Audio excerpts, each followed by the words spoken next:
Another week, another race. In fact, just one race is a light week, and the last one these teams will get for a while. We'll be talking about that today, but this afternoon, it's New England's turn. New Hampshire Motor Speedway opening its doors to drivers and fans. The Magic Mile in August. You'd better have some tricks up your sleeve because opportunities to make the playoffs are running out.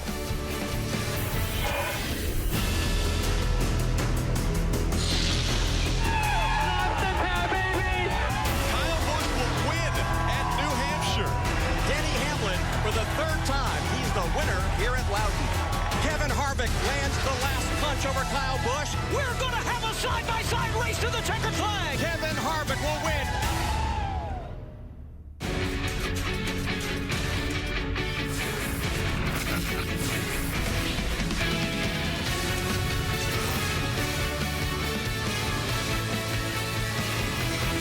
Only 7 more races in the regular season, and there is nothing regular about the races coming up. Today, a familiar place, even if it's not in a familiar spot on the calendar, racing in New Hampshire on an August Sunday afternoon. The weather, cloudy. There was a little bit of precipitation earlier today, but it's already broken up, so things ready to go there in New Hampshire for today's race. The 20th race of 2020. Hard to believe. Welcome to NASCAR America, presented by Progressive. Here in the studio with Hall of Famer Dale Jarrett in Charlotte. Kyle Petty not here today, but for the very best reason of all. Earlier today, he and wife Morgan welcomed a baby boy. That's Cotton Cable Petty, named after the maternal grandmothers. He joins big brother Overton. And Dale, we are so excited for the Petty family.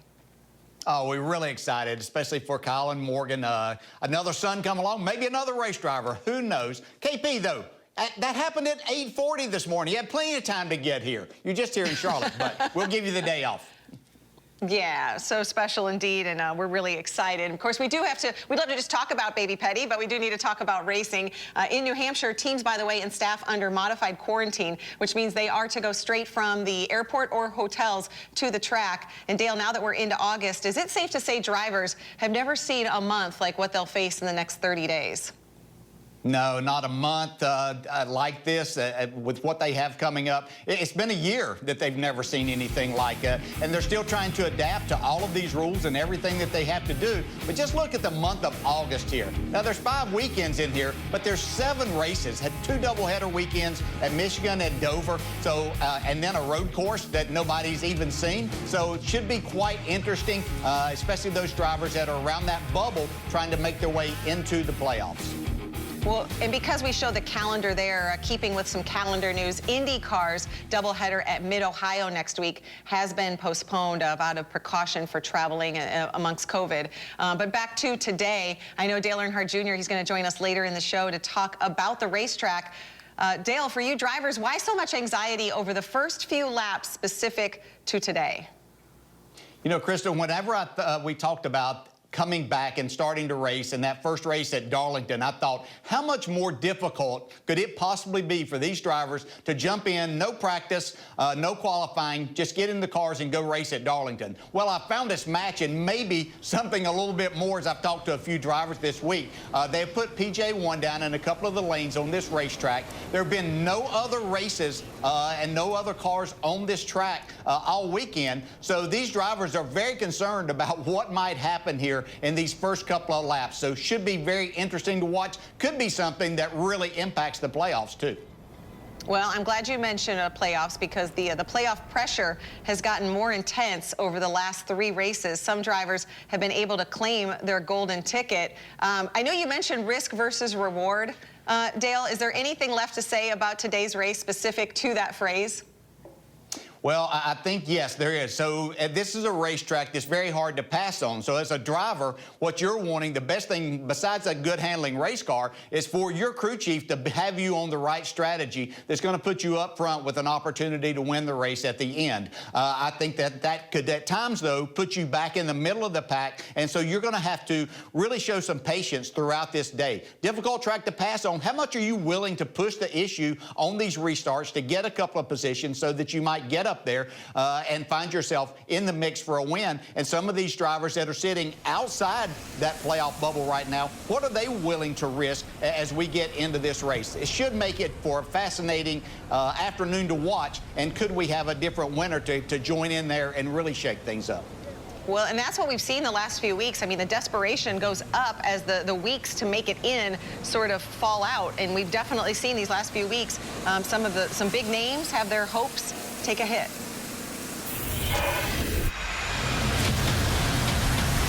A rookie is going to win Kentucky. Can you believe it? Austin Dillon gets the win. Another driver wins that was outside that top 16. Entering Kansas and after Kansas, quite a change for a lot of these drivers. I am pretty freaking irritated. We have had garbage luck the last couple weeks. Matt DiBenedetto gets tagged by Austin Dillon. We're running hard. We're going to be done. Jimmy Johnson has been in free fall. Bodies all destroyed. This is going to have major playoff implications. Good run. We needed that. P5 there. Picker did good, team did good, and it's a good car. A couple of guys picked up points today that are going to be crucial over the next 7 races. I mean, using Kansas as sort of a baseline, there you see the impact. I mean, the playoff bubble before and after William Byron moved into 16th. Jimmy Johnson fell below the cut line. Matt DiBenedetto is also in the middle of this conversation. He's only 35 points to the good, and he's with Marty Snyder. And, Christy, you heard him mention there the garbage luck, as he called it, the last couple of weeks, taken out by a lap car at Texas and the multi-car wreck at Kansas. So, Matt, how do you feel about Kansas, or New Hampshire, I should say, as a place where you can turn around the luck? Really good about here. It's one of my favorite racetracks that we go to. Everybody knows I love something that, resembling short track racing, all the off throttle time. This is what's fun. Phoenix is one of my favorite places. This closely resembles that. So I feel good about it. We've had really fast race cars, like I said, really fast. Yeah. We find ourselves up in the top 5 a lot, and it makes it all that much more frustrating when you have just circumstances that work against you and you don't get the runs you deserve. Plus 35 above the cut line. What is life like on the bubble, being around that cut line? Do you constantly think about points and how you can gain more every race? It's really stressful. I bet. Yeah, it's tough. The encouraging part, though, is that I know that we deserve every bit of making the playoffs, and we've been running so good that I think we can not only make them, but make a lot of hay in the playoffs because we've really hit our stride as far as a team. We were talking earlier about that. We've gotten so good at our communication. These are tough times, crazy times, but we've really adapted and worked well together, and so we have the speed. So that's the encouraging part. If we just have circumstances, that's all we need. It's not like we're fighting for things on the team side, and if it works out for us, I really think we can make some hay, especially here at one of my favorite tracks. Well, Christy, here at New Hampshire, we always talk about the chaos kind of in the middle of the pack. Well, guess where Matty D starts today? 19th, right in the middle of what he hopes to be no chaos here at New Hampshire this afternoon. Thanks, Marty. And you saw Matt DiBenedetto shaking his head there as Marty was talking about that. Yeah, and this is a driver that's faced adversity his entire career in trying to work his way up to a ride just like this. So racing around the bubble, I don't think it's going to faze him at all. He's going to go do what he does best. I look for him to have a really good day today. All right, we'll keep our eyes on Matty D. And as we continue to socially distance here in the studio and at the track, we know you at home are doing the same. Rutledge Wood is at home, too. But, Rut, I understand you have news about someone who was at the racetrack. That's right, Krista. I mean, busy week for Jimmy Johnson. How about he headed back to Indianapolis Motor Speedway, but this time he was not in a Cup car. Take a look. He's been waiting to go test an Indy car, and it happened this week for Chip Ganassi Racing, and he did it on the Grand Prix course, the road course that we saw at Indy. So you basically go down the front stretch backwards, as we saw not that long ago, about a month ago when we were there. The coolest part is seeing a guy like Jimmy Johnson, who has won 7 championships, so many race wins, still have this desire to go out there, and he got some good help. How about Scott Dixon joined him there? That's right, the 5-time IndyCar champ was on hand to give him some pointers, help him out a little bit. But you can see, I mean, this is all about 2 incredible pros, game-recognized game with these 2. But you know what, for Jimmy, a lot of us realize that, this year hasn't really been the retirement send-off that we really think he deserves. So we've been asking fans to send in pictures this week using that hashtag HeyRut. We've got some great ones coming up, but make sure if you got any questions today, Or if you want to send some love, support out there to Jimmy Johnson, it's a great time to do it. Use that hashtag #HeyRut, Krista. Okay, something else to look forward to and be a part of in today's show. Jimmy Johnson starts 20th today. He's a 3-time New Hampshire winner. A lobster in his final season would be a crustacean celebration. That's for sure. Coming up, they have been a cut above the rest since NASCAR's return to action. History says the rivalry between Denny Hamlin and Kevin Harvick will likely continue today. Joey Logano has come home, but can the New England native regain his momentum with the playoffs looming? And who better to talk about the Magic Mile than our own Jeff Burton, the 4-time winner at New Hampshire, joins us next. NASCAR America is brought to you by Progressive. Stay on track with great rates at progressive.com.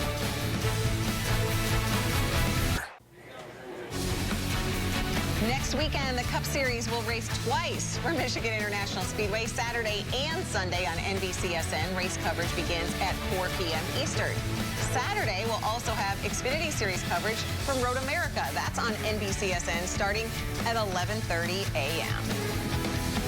Let's take a look at today's Progressive Safe Driver. A week and a half ago, Denny Hamlin took the checkered flag at Kansas. Seeing the 11 in victory lane has become a familiar sight in the Cup Series because Hamlin has earned fittingly 11 wins over the last 2 seasons. And his daughters, that's Taylor and Molly, they stayed up late virtually to celebrate with Dad. I mean, they were really up late, but the celebration was virtual. You know, Hamlin starts on the front row today. Well, Jeff Burton knows a thing or two about winning himself, especially at New Hampshire. He joins us now from the broadcast booth. And talking about Hamlin, Jeff, last year, I mean, this race, especially the last few laps, were so fun, poetic that it was Hamlin and Kevin Harvick who provided the show.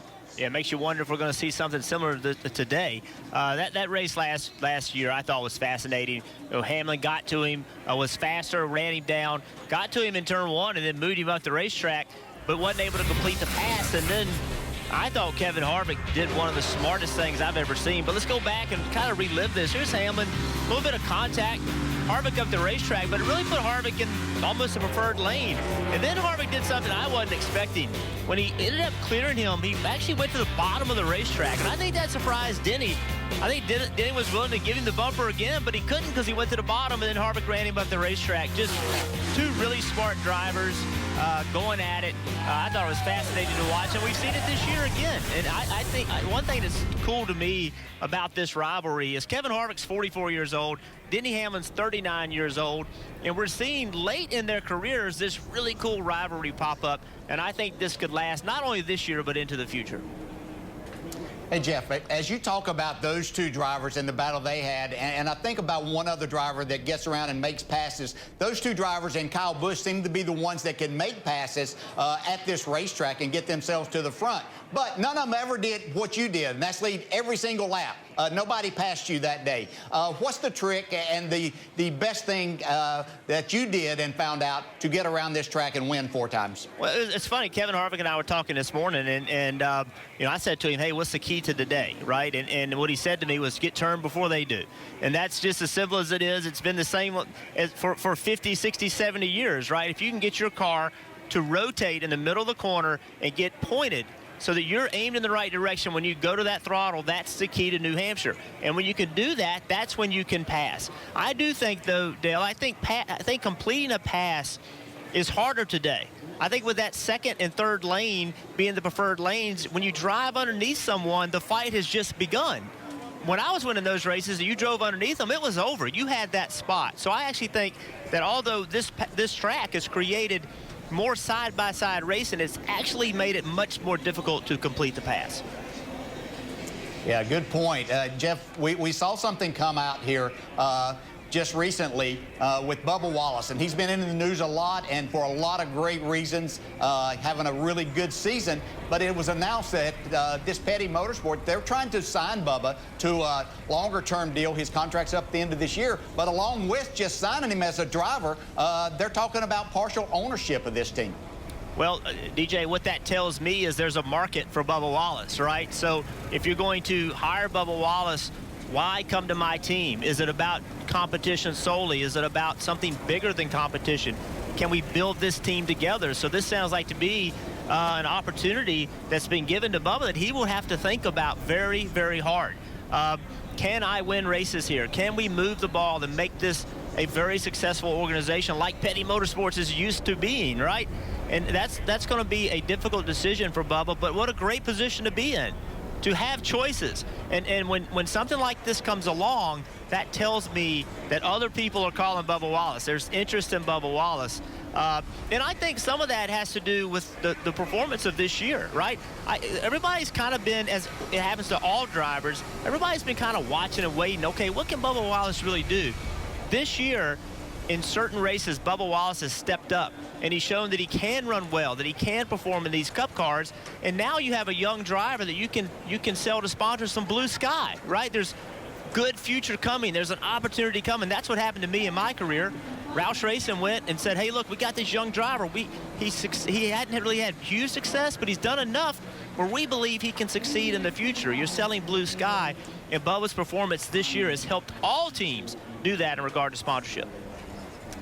Jeff, I know it's, you know, on a personal note, a little bit bittersweet that this race is this week, but as the NASCAR community specific to New Hampshire said goodbye to one of their legends, Bob Baer, and I know you obviously wanted to say a few words as well. You know, Bob played obviously a huge role in motorsports in New England, and the history of motorsports in the Northeast is really, really long, and it's storied, and it's so many great people that have come from the Northeast to make racing better, and Bob Baer is one of those people.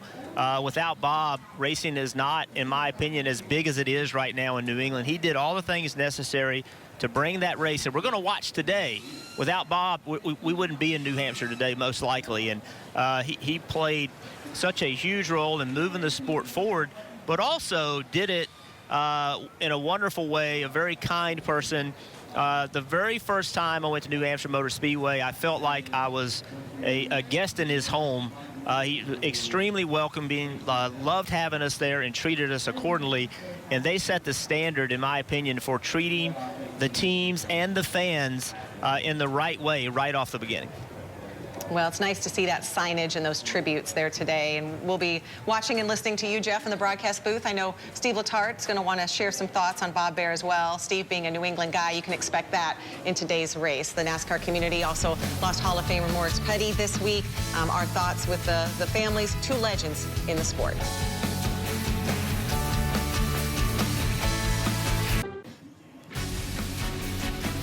NASCAR America is brought to you by Progressive. Stay on track with great rates at progressive.com. Are you ready to win $25,000? I mean, who wouldn't be, right? The free-to-play Finish Line app is here to make that happen with live in-race tracking of your picks. Your racing experience will hit the jackpot. Go to the Apple Store or Google Play and download the Finish Line app today. All right, now it's time to go on the clock. Dale, we'll start with you and the champ, Kyle Busch. Yeah, he's the champ, but in 2020 is yet to visit Victory Lane, and it's hard to believe that after 19 races, we're still talking about that. But he did get his first stage win at Kansas in the last race. Hasn't led a lot of laps, but that could change here this afternoon. Okay, well, this is the race Christopher Bell has been waiting for. Why? Because he's raced here at New Hampshire twice in the Xfinity Series, has won them both. Has raced twice at New Hampshire in the Truck Series, has nearly won them both, finishing first and second. But he's going to have to come from way in the back. He starts 35th. Just another reason starting up front, being in that top 12 in owner points is so important. Yeah, my next driver is Martin Truex Jr. Had a really good, solid year, but he's never won at this racetrack, and I think that he would really like to do that. He's got 5 top 7s at New Hampshire here, and so look for him to be in the mix here this afternoon. This is another one of his home tracks, if you will, and he'd like to add this trophy to his collection. How many home tracks does he have? It's wild, but keep your eye on the number 6 of Ryan Newman. Kind of a sentimental favorite because, again, to win in a season when he had that horrific wreck to start the season would be pretty cool, and New Hampshire could be a place for it. I mean, he's a 3-time winner. His first career Cup win came here at this track. That was 2002. DJ, Dale Jr., Jeff Burton, Kyle Petty, they were all in that race, and I'm pretty sure I interviewed Ryan Newman in Victory Lane that day. My next driver is Brad Keselowski. 2 wins and 15 playoff points so far in 2020. Really doing some of his best driving, and that comes from Brad himself saying that he's doing this. Really solid. He'll be right in the mix. But this comes from a driver saying that his contract's up at the end of this year. Is he just positioning himself for that next one?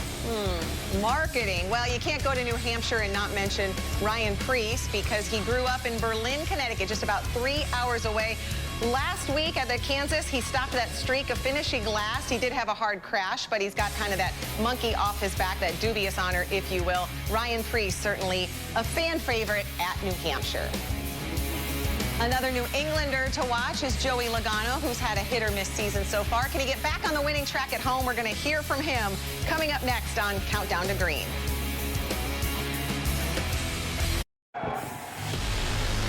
Kyle Busch is one of the toughest to pass when he has control of the race. Do what you got to do to win. In a slugfest between 2 NASCAR heavyweights, Kevin Harvick lands the last punch over Kyle Busch. Yeah, boys, great job. We're going to have a side-by-side race to the checkered flag. I never thought that happened. At the stripe, Kevin Harvick will win.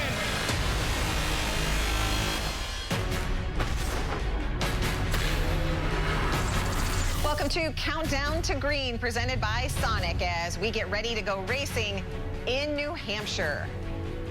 Fans in New England, like Kenny and Andy, they take their sports seriously, and that includes racing. Today is their day. You see fans in the stands in New Hampshire. NASCAR coming to town, drivers and teams following modified quarantine protocols by shuttling straight from the airport or hotel to the track today. The only stop they are allowed to make, Victory Lane, where a lobster will be waiting.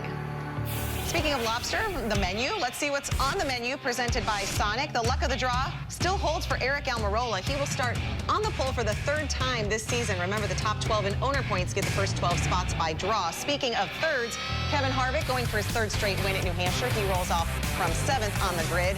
And the bubble battle continues, with William Byron currently holding the final playoff spot by 10 points over rookie Tyler Reddick. And next week on the menu, Dale, we'll have Brad Doherty joining us here in the studio. Oh, looking forward to that. Brad is the tallest race fan that I know by far, being a 7-footer and former NBA player. But he loves this sport of racing, and Richard Petty was his favorite when he was growing up.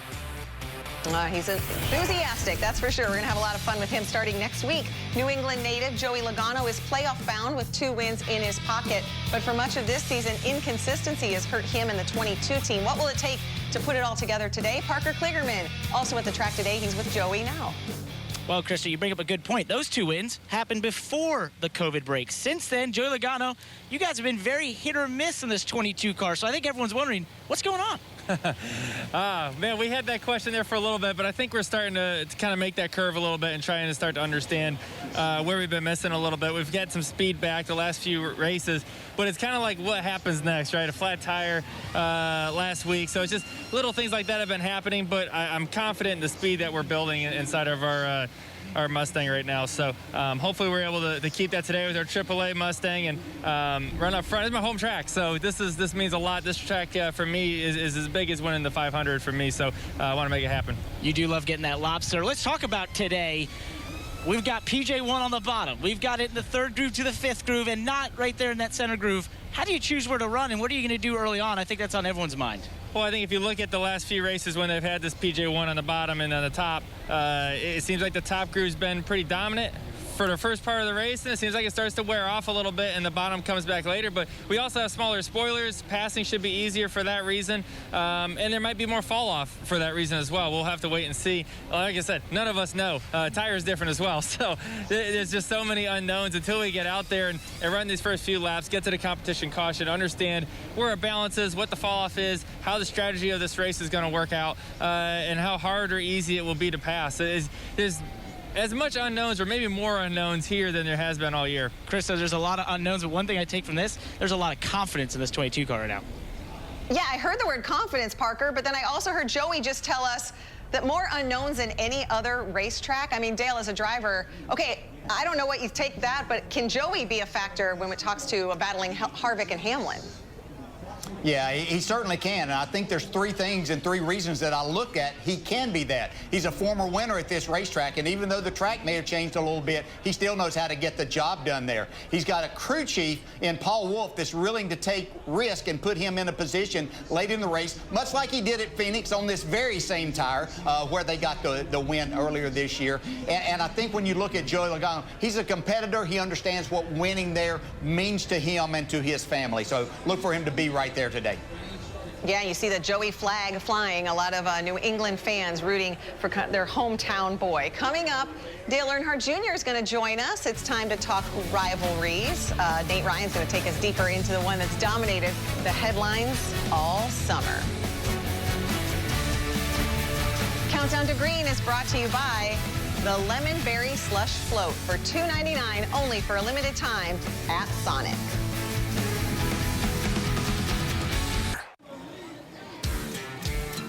The Lemon Berry Slush Float, just $2.99 for a medium. When life gives you lemonade slush, you add real ice cream, more slush, and plenty of strawberries. Sip it and savor it this summer only for a limited time at Sonic. Since NASCAR's return in May, Denny Hamlin and Kevin Harvick have constantly battled each other for wins, but their budding rivalry, well, it's different from others that have left a mark on the sport. Nate Ryan tells us why. How much respect can a rivalry really have? NASCAR feuds usually come with a cantankerous rancor that can make combative battles even more memorable. Whether it's Earnhardt versus Rusty or Carl versus Brad Kay. I'm sick and tired of this. I'll get my own damn uniform back out and take care of this. He ain't gonna kill my boy. And then there is Denny Hamlin versus Kevin Harvick. Since their last lap duel a year ago at New Hampshire Motor Speedway, Hamlin buries the nose of this car in the back bumper of Kevin Harvick. They make contact. Kevin Harvick cuts off Denny Hamlin. There have been 4 1-2 Cup finishes involving Hamlin and Harvick, with the latter winning 3 times.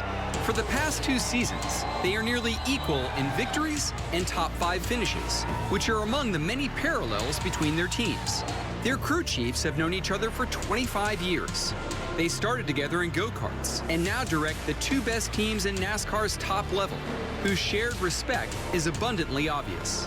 When Hamlin blew a tire at the Brickyard, the supportive fist bumps came from Harvick's teammates, mirroring the mutual admiration between their drivers. It's probably not another guy I'd rather battle with each and every week. There have been some blips of animosity during 15 seasons of racing together in Cup. A few bumps prompted a garage confrontation in 2010 at Dover. Back-to-back wrecks in 2013 and 14 under the lights at Bristol led to Hans devices and angry insults being flung. But these are outliers of outrage in the working relationship between Hamlin and Harvick. Even for as much as their cars seem in close proximity, constantly jockeying for positions and victories, the hard feelings rarely follow. It's a rivalry that really is best in class. With both Dales now, Dale Earnhardt Jr. joins us from the broadcast booth at Charlotte Motor Speedway. Dale, we want to talk about today's racetrack with you, but seeing that rivalry story reminds us that your dad had some fierce ones. Any stand out to you, or even any rivalries of your own? Yeah, you know, this rivalry between Denny and Kevin reminds me of like David Pearson, Richard Petty, my dad, Jeff Gordon. They do have their run-ins from time to time, but it hasn't gotten ugly. It's been a very high, intense sort of battle with a lot of respect sort of mixed in, and it's continued throughout this season. It's kind of the best type of rivalries that you hope to get in sport. So it'll be fun to watch how it goes throughout the rest of the season. We're at a racetrack at New Hampshire, obviously, where they both run really, really well. We could see another chapter of this rivalry written here today. Yeah, I can speak and say that your dad had pretty much everybody there was his rival because he was the very best, and everybody had to go up against him at some point in time, myself included. And I think, well, you know, it was kind of a friendly rival, but we had competing sponsor too. His with GM Goodwrench, mine was Ford Quality Care, and so we had not only that, but the back and forth on the track. So that was great. Hey, when I think about this racetrack, I think here the restarts for me were always the most difficult of any track that we went to, just trying to get a hold of something. What do these drivers face today on these restarts whenever they understand they have to get as many positions as they can? Yeah, there's kind of, there is a preferred line, I guess, if you're on the inside or outside. Sometimes the outside seems to work really well, but the problem with this racetrack is if you slip up, if you go down the corner and you chatter the right rear tire, no matter what line you're in, you got to check up. You're going to lose a lot of spots, and guys are really just going to pounce and try to take advantage of that situation. The bottom groove is really, really flat. Then the second and third groove are about similarly banked. It's easy to get the car out of shape and challenge the car and slip the tire when it's a sticker, when it's a new tire on a restart. And there's also the seams that you see right there. If a tire gets kind of hung up on that seam, it loses so much grip. Those seams are about 1 inch wide where there's really no tire on the asphalt. And, you take a lot of grip out of the car when you hang it up on one of those seams. So you don't want to do that. You try not to cross the seams in the corners. And it's just a real challenge. You got guys pushing you and shoving you around on the restarts. So turns 1 and 2 are very, very tough. You have to get aggressive. You have to bang fenders. You have to lean on each other. Hope that you don't damage your car, cut a tire. But it's such a great opportunity to gain a lot of spots, but you can make a mistake, slip a tire, and lose a ton of spots as well. We talk about these drivers around that bubble position to make these playoffs. How much of a risk, if you were in that situation, would you want from your crew chief to put you in to either try to get a win or to get as many stage points, maybe getting you off strategy somewhat and make things a little bit more difficult at certain parts of the race? Yeah, for me, the real opportunity for the guys around the bubble are those stage points. If you can tally up a lot of stage points, finishing anywhere in the top 10 in the first and second stage, you got a bit of an advantage over the guys who do not, that are battling you around that bubble spot. You always have to take that risk. Maybe not race the race for the overall finish, but try to get those stage points and hope things cycle out and get a little wild and crazy that shuffles you back toward the front of the field for the final finishing position and gains points there as well. We see a lot of guys do that and come out of here really well. I think about Tyler Reddick at Texas. They did such a great job figuring a way to get that car up toward the front and getting a great result. But I believe those stage points, and in the first stage and stage 2, if you can somehow get those points, get your driver up in that top 10 to grab those additional points they're giving out throughout the race, that can really help you as you try to battle your way into a playoff position. All right, thanks, Dale Jr. giving us a lot to look for in today's race. Traction compound tires, those points in stage 2. We're looking forward to it for sure. Thanks. We're also looking forward to the next chapter of Hamlin versus Harvick, and we'll hear from Denny Hamlin himself when Countdown to Green from New Hampshire returns.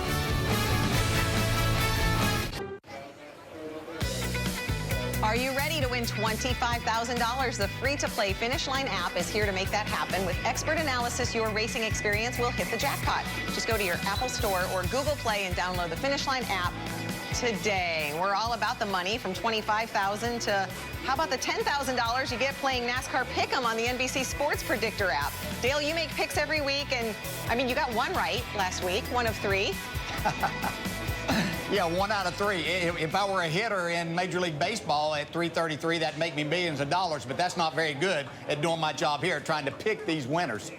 Well, it shows you, though, how difficult it is. So let's take a look at the 4 drivers you're choosing from for stage 1 today. Who have you got?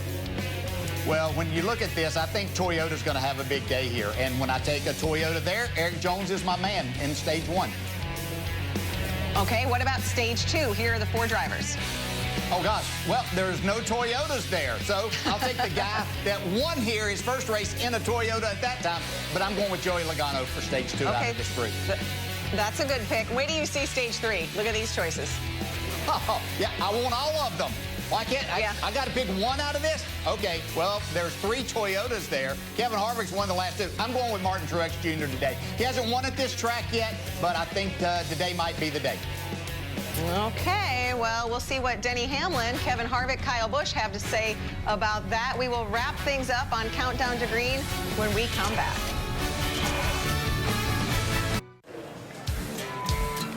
Countdown to Green is brought to you by the Lemon Berry Slush Float for $2.99 only for a limited time at Sonic. There you see New Hampshire Motor Speedway, but at home with the fans today is Rutledge Wood. Hey, Rut, what's going on? Hey, Krista, it's so great to be with you. I certainly wish I was there in New Hampshire with a handful of fans. We're so glad they're back out there. But you know, one thing we've been trying to do is show as many of the fans as we could. And this week we asked for people who especially are Jimmie Johnson fans and really wanted to send some love to him because it's not been the normal send-off for a retiring driver. Check it out. We got the Brady Bunch wall. Let's start with, let's go right up here. That's a throwback right above me with Nathaniel from 2007. That was his very first year as a NASCAR fan. His family surprised him with a trip to New York City for Champions Week. How cool is that? And then we got Jay and his dad. They're both fans. They've been fans of Jimmy since his rookie year. They made it to their first race together this year. We're so glad, guys. They said, thanks for the memories, Jimbo. We love you.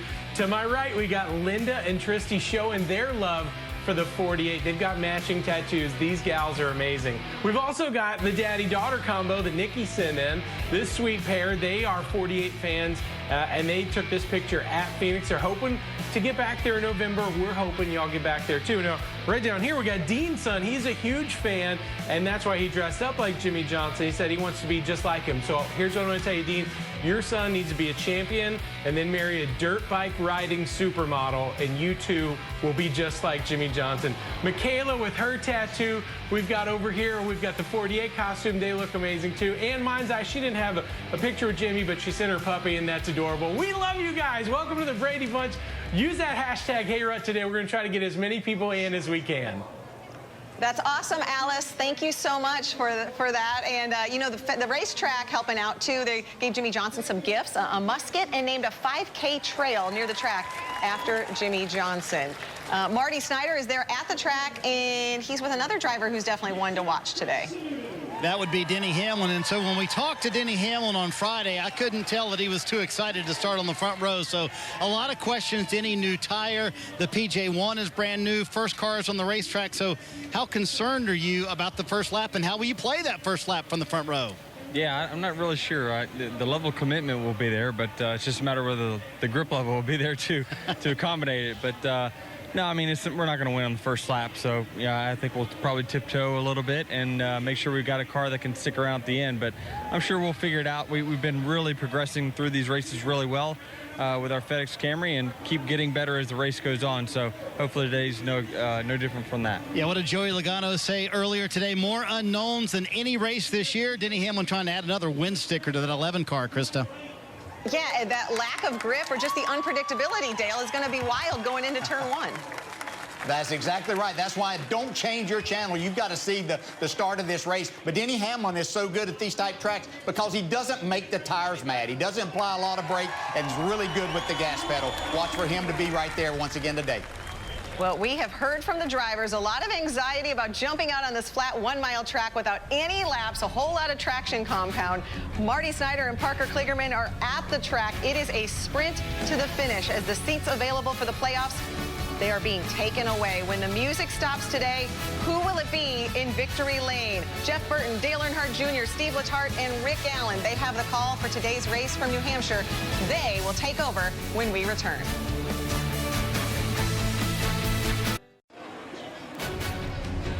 NASCAR Cup Series racing from New Hampshire, the Foxwoods Resort Casino 301.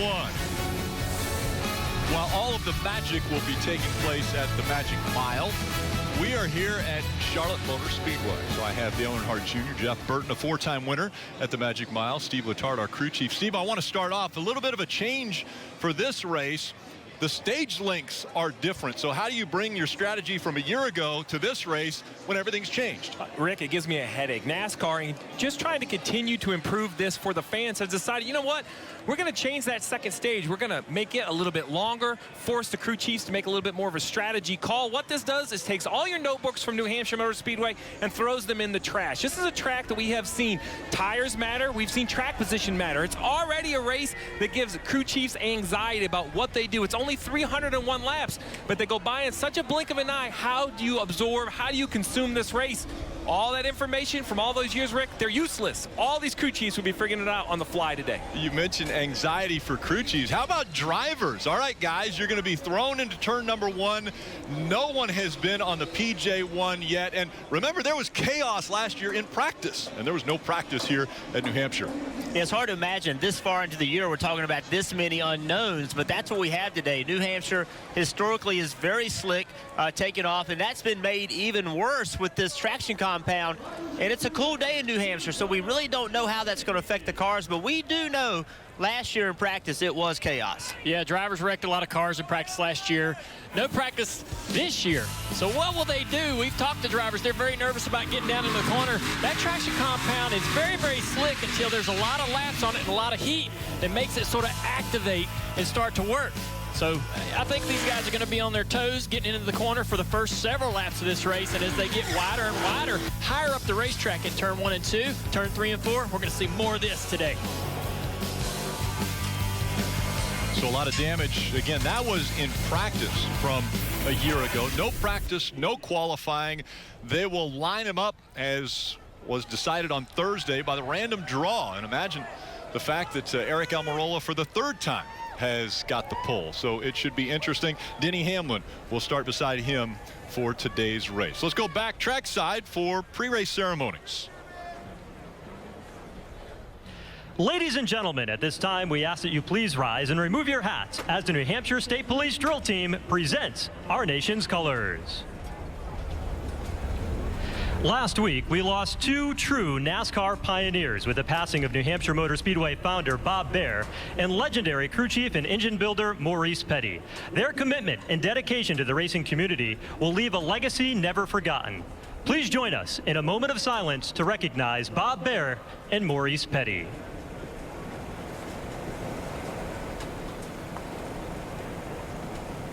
Thank you.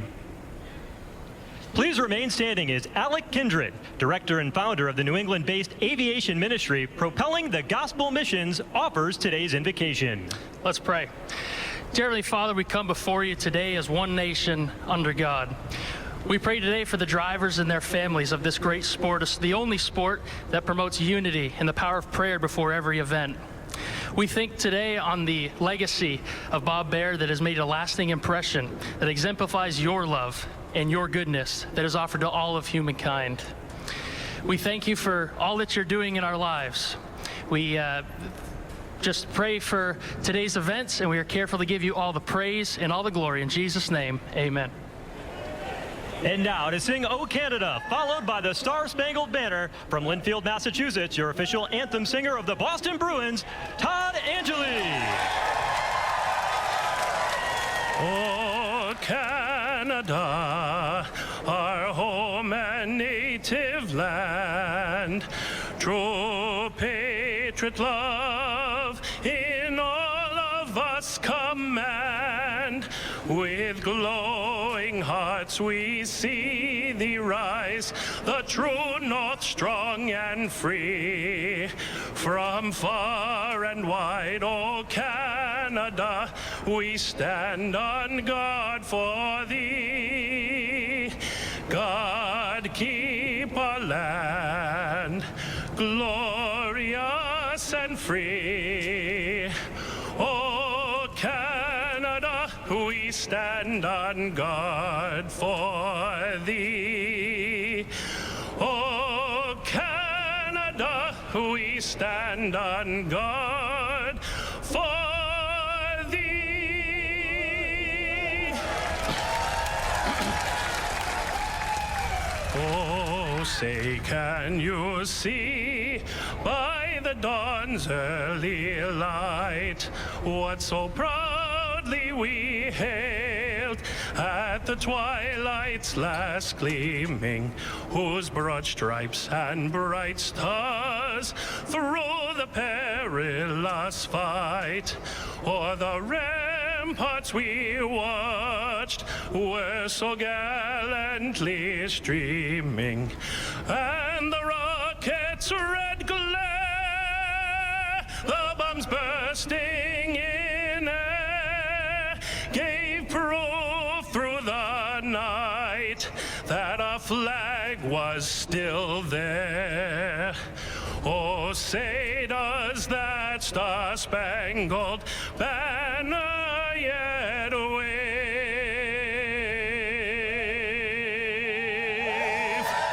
o'er the land of the free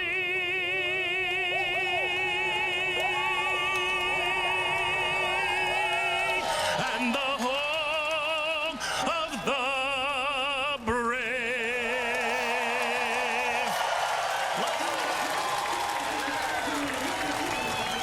New England fans in attendance, very appreciative of that anthem, those anthems. And now getting ready for a fast one, 300 laps here in New Hampshire.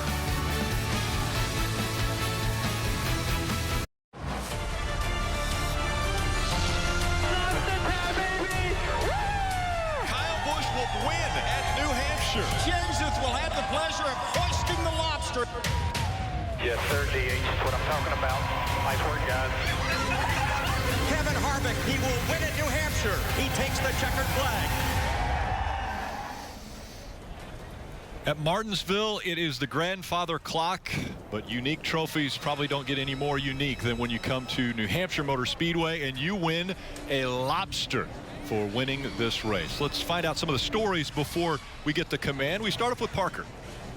Well, Rick, beginning this year, Team Penske did a crew chief swap amongst all three teams. Brad Keselowski was paired with Jeremy Bolins, and their biggest focus was finding speed on the 550 horsepower package tracks. Last week, they led laps, finished second. That was a huge step for this team, but he said, we can't lose focus on the 750 package like we have here today, because that is where Brad is best on the short tracks. Marty, he starts fourth. Parker, when I talked to Chase Elliott, I asked him what do you think about today. He went, oh, not too good. He said, for some reason, New Hampshire just not my best racetrack, which is weird because at Phoenix, a track very similar to New Hampshire, I have tons of confidence. We run so well there. He told me if we can finish top 5, top 10 today, we would love the win, but a top 10 would do us right. Parker? Well, Kyle Busch last week, you can't believe this, won his first stage of the 2020 season. He has not won a race since last year at Homestead when he won the championship, and this team is frustrated. He hit the wall last week with a very fast car, and he said to his crew chief, Adam Stevens, that was all me. He took the onus on that, but this team has a lot of confidence coming in today because Kyle has won here 3 times. He starts 5th. Parker, when I talked to Todd Gordon, the crew chief for Ryan Blaney this morning, he told me I am all about playoff points right now because the first round of the playoffs, Darlington, Bristol, and also Richmond, that terrifies me, those racetracks. Anything could happen there. So I want to gain all the playoff points I can and take advantage of a racetrack where Ryan is pretty good. He's progressively gotten better at New Hampshire throughout his career and finished 4th here in this race last year. Ryan Blaney looking to add some more playoff points to pad that insurance policy. Let's get the engines cranked here in the Granite State in front of the fans in New Hampshire. Here to give the command to start engines, please welcome interim CEO and Senior Vice President of Resort Operations at Foxwoods Resort Casino, Jason Guyot. Good afternoon. A big shout out to the Mashantucket Pequot Tribal Nation for making this possible, all of our loyal Foxwoods team members and guests. And with that, gentlemen, start your engine! All right, there's command firing out.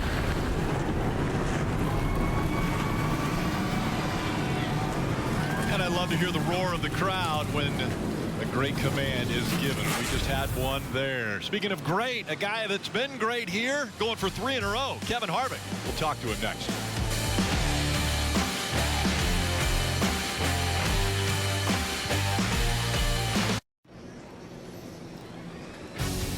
NASCAR on NBCSN is brought to you by Liberty Mutual Insurance. Only pay for what you need. Credit One Bank, the official credit card of NASCAR. Perfect for race fans. And by Toyota. Hamlin is headed to victory lane. Getting set for the championship race. 267 laps. Right in your off. We just have a championship at the end of the day. Just so crushing for Denny Hamlin, this 11 team, just spewing water everywhere. Kyle Busch, the champion, yet again. We'll beat ourselves. However, an effort does not take away from our year. I've had to evolve as a race car driver. It's back-to-back for Denny Hamlin. Denny Hamlin has won the Daytona 500. I enjoy the process of being good at something. They have done it again here. Great season continues for Denny Hamlin. He's got clear sailing all the way to the checkered flag. I'm not the most gifted athlete. I just work really hard to be good at it. Boy, what a season it is turning out to be for Denny Hamlin, picking up the victory tonight at the Kansas Speedway. We're having a fantastic year. I just feel like I'm in my wheelhouse right now. Denny Hamlin will be up in the front row. Let's see our starting lineup. Eric Almirola, Tampa, Florida. Denny Hamlin, Chesterfield, Virginia. Chase Elliott, Dawsonville, Georgia. Brad Keselowski, Rochester Hills, Michigan. Kyle Busch, Las Vegas, Nevada. Clint Boyer, Emporia, Kansas. Kevin Harvick, Bakersfield, California. Alex Bowman, Tucson, Arizona. Joey Logano, Middletown, Connecticut. Kurt Busch, Las Vegas, Nevada. Martin Truex Jr., Mayetta, New Jersey. Brian Blaney, Hartford, Ohio. And let's dial up Kevin Harvick on the radio now, Jeff. Hey, Kevin, it's the boys up in the booth. You got us? Still got the 882 right rear.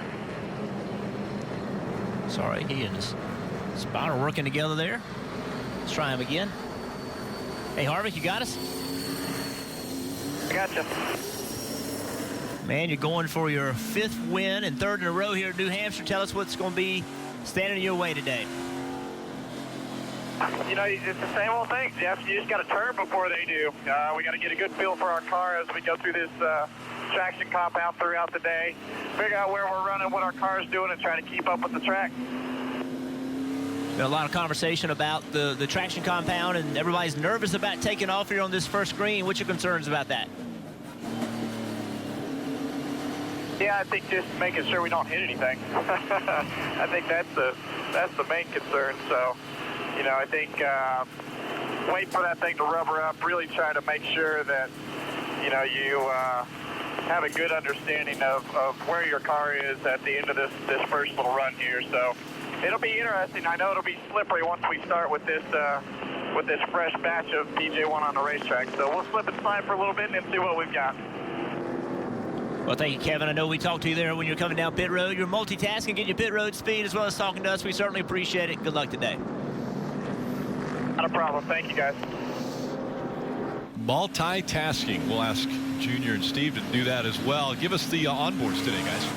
Kevin Harvick has the longtime sponsor here. The Hunt Brothers Pizza guys are going to provide the camera. That's the roof camera. We saw the interior camera looking back at the driver. Also a side panel on this number 4 car.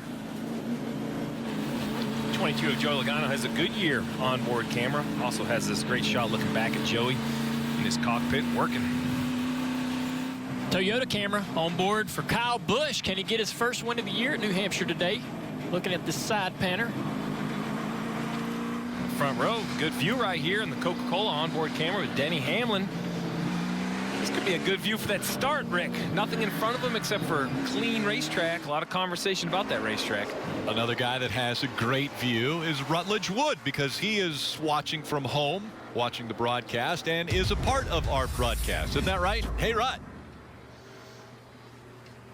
That's right, Rick. You know, there's no better view than being in those grandstands. But today, we're going to try to get as many of these great fans that are at home as a part of the race. Let's take a look at John and Abby. They are there at New Hampshire Motor Speedway enjoying the race this morning. They went with their fam, have a good time, took their masks off for a picture. How about Jacqueline Roberts sent this picture of Elena. She's pulling for Jimmy Johnson today, had a birthday. But guys, use that hashtag, Hey Ruck, get your questions in, Rick. It's going to be a lot of fun today. Even Blake Shelton's watching. This is going to be big. I'm sure he's wondering what's going to happen on this start when they barrel into turn number 1, not knowing what PJ1 will be like. Now, do they get any feel at all when they go through the corner on these warm-up laps? I don't think so. You're not going fast enough to really challenge the grip of the tire and have the tire come out from under you. So they're just, if anything, working it in right now, trying to get it to activate somewhat. I think Denny Hamlin enjoyed Eric Almirola picking the top. Denny did not want to take off in that PJ1. Here we go, 301 laps from New Hampshire Motor Speedway. Underway, Eric Almirola, Denny Hamlin on the front row.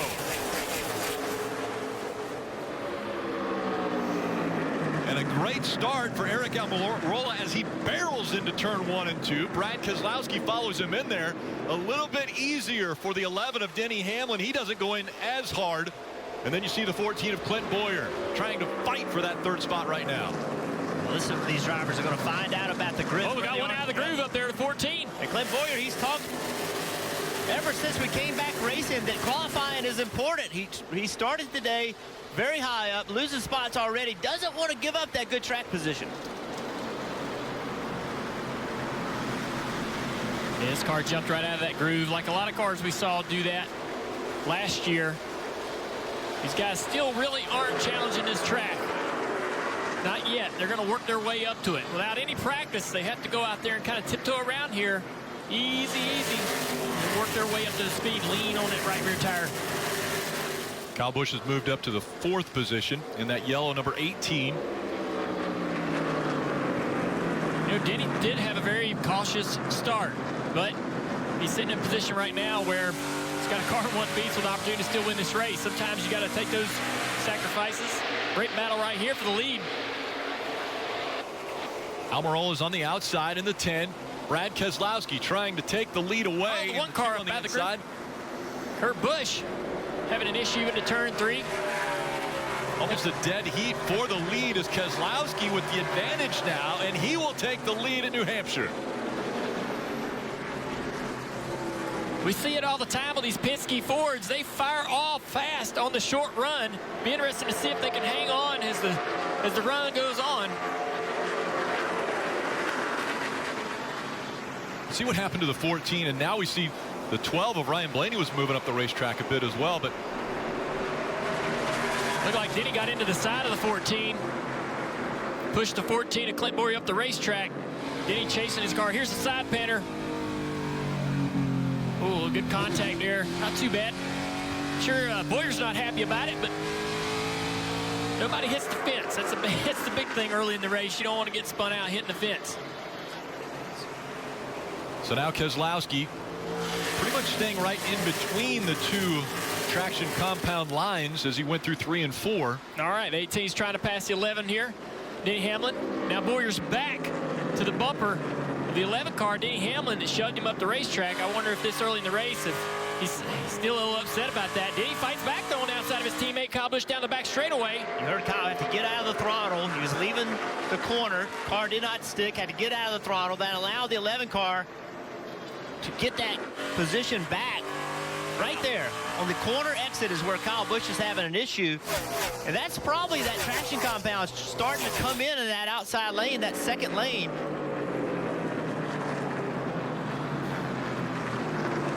So watch this. We saw this Kurt Busch have problems. It started all the way back here. Came off turn 2, things got tight. He drives into turn 3, enters really high, and the car just never stuck. He was, when I say really high, he was about a foot higher than Blaney was, and that's where you see. That's where we saw so many problems in practice last year, entering just a little bit too high, Parker. Well, Jeff, as we saw the start of this race, a lot of cars were sort of going to the bottom groove as we see the top maybe starting to come into the 18, sort of charries it out a little bit. But just before the race, the teams received info from NASCAR where they could have rated the grip level on the different spots that they put down PJ1, and it showed the teams at the bottom groove had about 7% more grip than the top groove. So a lot of teams felt like they were going to aim for that bottom groove early on, and I think we saw that at the start party. Hey, Parker, we saw that with Kurt Busch a moment ago. In that one corner, he went from 8th to 17th. That is New Hampshire for you. Since then, he's fallen back to 22nd. He said very loose out here on that PJ1. That's how you can lose so many spots in one corner. It's amazing what happens at this track. As we see all these battles on the racetrack, working on 10 laps complete, Rick, all these teams are racing to lap 30. There'll be a competition yellow as there has been in all of these events without practice. NASCAR tells the teams ahead of time, around lap 30, we're going to throw a yellow. So if your car's good, you're frustrated, you only have to run 30. If it's bad, though, you at least have a spot out there that you can look to try to get this thing to a yellow. See right there, Blaney with a really good launch off turn 2 on the bottom. He made it work. but I think it was more Bowman having a problem. He just did not carry any speed on corner exit. Now Eric Jones is taking advantage. Blaney way up the track. Man. And just overstepped it just a little bit. Now he's picked up debris on his tires. Going to have to be really careful entering turn one. All the tires are really hot, so anything you run over just sticks to the tires. And now he just has to be patient and get all that debris off his tire. And why do we see that into turn three? Why are we seeing all these problems down at that end of the racetrack? See that hopping to bouncing to the front of the race car? There's a crossover gate at the end of the back straightaway. And that starts a really bad oscillation on the front of these cars, and it kind of travels through the back. The 24 car as well up the racetrack. A lot of these guys get into the corner and start hopping the race car, and they have to get off the brakes to get it to stop. That overshoots them into the corner. Trying to take advantage of it. Here comes the 8. And Tyler Reddick wants to get by that 24, William Byron. The two fighting for position. Tyler Reddick, one of the rookies, 4 in the Rookie of the Year battle. That's why the yellow stripe on the back bumper of the 8. Not going to be able to complete the pass. Byron's going to hold on to the spot, as is Brad Keselowski out front at New Hampshire. And the wait will have to continue for Kyle Busch fans to see him in victory lane. He has just brought out the first caution. Huge damage to the right side of that car, running in the 6th position. So this is earlier in the race. We're going to see on the exit of turn 2 a little bit of contact between the right rear of the 18 and the wall. There's another look at it, guys. Just a little high off corner exit. We've seen that before. Turn 2, I didn't see getting in down into turn 3. Oh gosh, it looks like our flat right front tire. Car just goes straight. Look at the right front tire's already off the wheel almost. Look at that. That's a big hit. Right along with him. Tight again.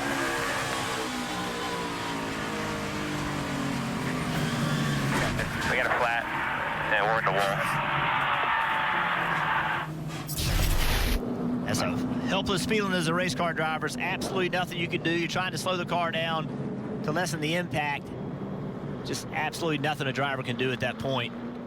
And you know, this you said it, Rick. This year for Kyle Busch and that team has not been anywhere near what we expected, and it's not going to be able to be turned around for them today. Steve, that's unusual, seeing a right front tire issue this early in the race on these cars. It really is. You know, it wouldn't shock me if we were 50, 60 laps into a run. Sometimes the brake heat will melt the bead and it will go flat, but we're only 16 laps in. Maybe low air on the left rear we've seen here at New Hampshire, but not the right front. It makes me want to think that perhaps something was rubbing, maybe a brake duct, something under the hood. And we talk about no practice. Maybe he ran over something on the racetrack. No other races this weekend. So we're not sure, but I think it was clear to me that the right front tire was down, and now we see decisions by the leaders. Some stay on the racetrack, some come to pit road. And Steve, they can't add fuel here, right? They can't add fuel, but they can put some fresh tires, and after seeing the 18, maybe the crew chiefs want to look at those right front tires. Yeah, guys, NASCAR did not make this the comp caution. So to your point, Steve, they cannot take fuel here, but they can take tires. And Chris Gabehart, who's a little further up pit road with Denny Hamlin as we watch Kevin Harvick's pit stop there, told me, I hope for some early cautions to throw strategy for a loop, was his quote. Going to go 4 fresh Goodyear tires, both for Harvick and Denny Hamlin here. And it opens up their playbook for the rest of this race, Steve. Yeah, I mean, this is going to give him opportunities. We see Kyle Busch taking the mandatory ride to the infield care center. And that right there is the first DNF for the 18 and Kyle Busch at this racetrack.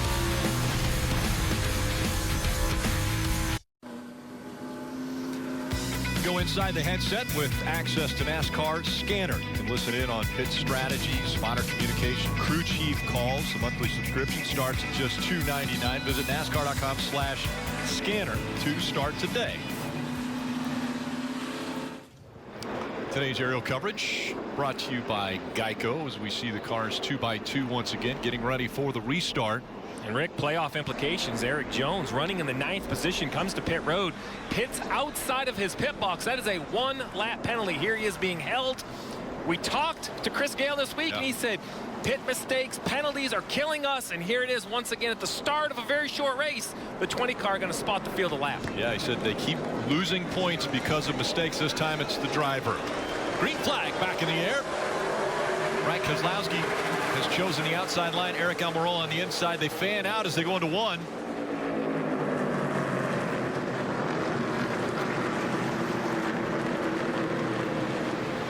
And everyone negotiating through 1 and 2.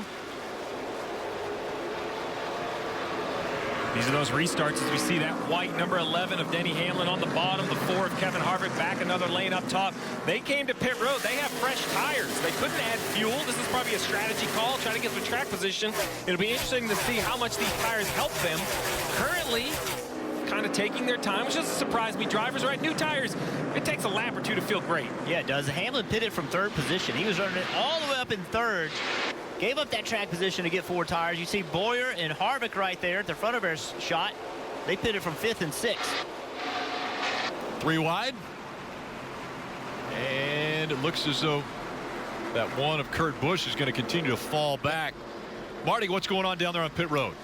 Well, just checking on the decision for Chris Gabehart about Denny Hamlin coming to pit road there. I asked him this morning, he said, I think this is going to be more of a tire race than people think. If you go back to Phoenix, the last time these tires were run, there was a lot of fall off, but we did not see that in the first 15 laps. Gabehart told me, I'm going to be aggressive. I think tires are going to make a difference. We'll see. Denny Hamlin restarted 14th, and right now he's already up to 10th and making more passes.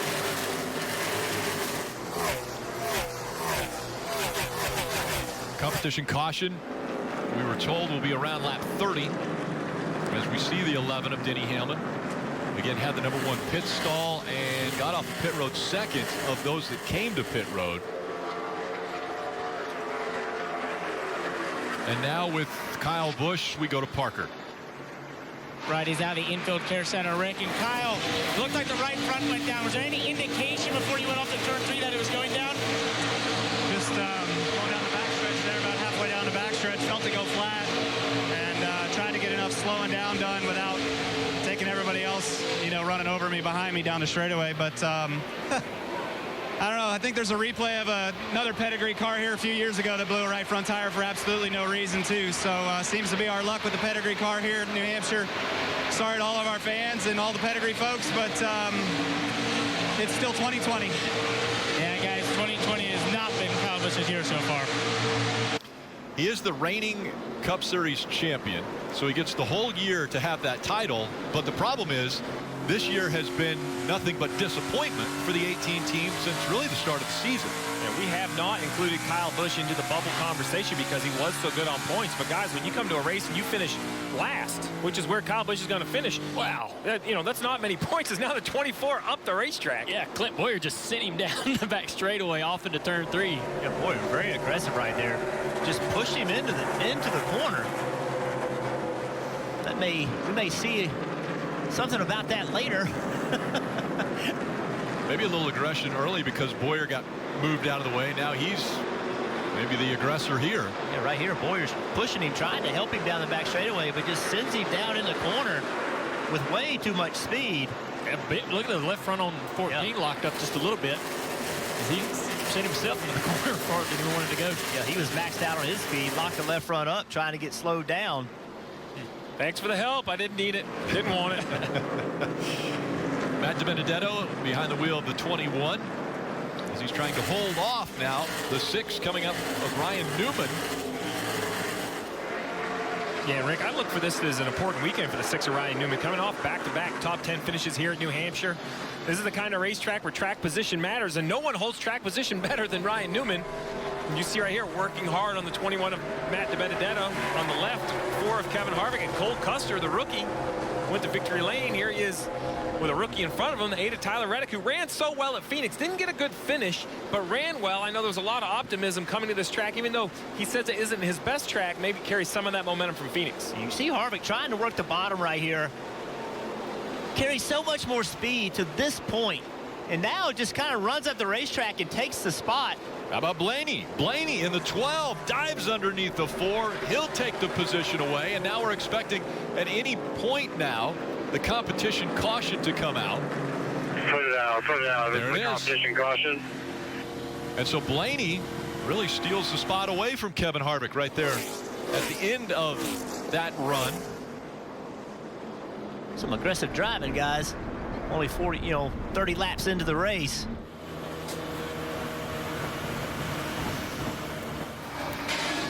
So Keselowski is out front. Joey Logano second. Jimmy Johnson right now slated in the third spot. Eric Almirola, Chase Elliott on the top 5. Before the race even began, there were some penalties that were handed out. The 32 and the 43 both received some pretty hefty penalties. Their crew chiefs were suspended for today. They were asked to leave the racetrack. They lost respective starting positions, so they both had to start in the back.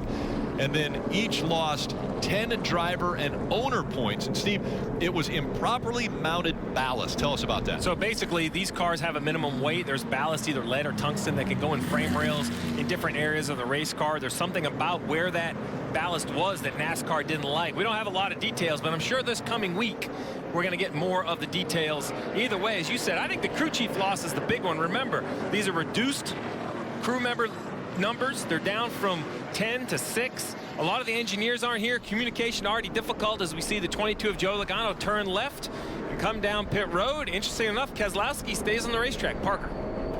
Right, and Joe Logano pits out of second place. Very happy with that race car inside the 22. Looks like they're a little slow there to come around. Looks like some confusion on the 22, exactly what they were going to do pit stop wise. There was a lot of talk amongst many of the teams about how many tires to take here, if tires were going to matter. It looks like it'd be 4 tires in field, Marty. Long stop for the 22 there. Chase Elliott further up pit road to the car. Not too bad. A lot of people saying their cars are way too tight. Chase Elliott among that group saying it needs to cut better center off of the corner floor, fresh Goodyear tires. And a lot of chatter on the radio, Rick, about rain in the area. Maybe the shortest race of the year. Rain going to add to the sense of urgency today. Yeah, it was cloudy. We were watching the radar as well. Maybe a cell heading in this direction, so that has put a little more excitement, I think, into the crew chief's decisions. And the 22 there of Joey Logano, who came off of the racetrack in very good position, they have an issue with, you see the back of the race car, the tire changer got hung up. Yeah, the hose is hung up on the other side of the wall, wrapped around some sort of a box, a utility box or some kind of. Yeah, so we talked about this with the crew chiefs being suspended. These crew members, there are less behind pit wall than normally. Normally, there's someone assigned to everything, to the hoses, to the tires. But you see right here, the tire changer's like, guys, I can't do everything. I'm trying to get out here. You mentioned it, Dale. There's some sort of electrical box. We see that on the backside of a lot of pit road walls, things that are normally managed by crew members. That reduction number of crew members, Marty, are starting to affect pit stops from behind pit wall. Yeah, these electrical boxes are right behind the wall here at New Hampshire at almost every stall. But let me show you what Denny Hamlin's team did. They, before the race, taped all that up, Steve, for exactly that reason. So the hose would not get caught underneath and then hung up trying to get over the wall. They taped it up before the race so they would not have that problem. Great point, Marty. Those are the small details that never get talked about, never get reported, Jeff, that can totally change your day. Yeah, it really can. Small things matter. We saw a lot of bad things happen right there, but one thing good happened. Eric Jones was the first car lap down when that caution came out, so he got that lap back. So now he is back racing for position. Rick, the guy starting on the front row here, the 2 of Brad Keselowski, he's yet to come to pit road. He's stayed out both times. That tells me that Jeremy Bullins feels that staying up front more important than fresh Goodyear tires. One thing also, guys, keep an eye on this inside lane. The inside lane rarely gets launched as well as the outside lane does. It happens again. Look at the outside lane. Looks like that 11 car just spins the tires every time he tries to get going on that inside lane. Great restart for the Penske Fords out front. Remember, and sliding there is the 12 of Ryan Blaney. Here comes the 11. He's been aggressive already today.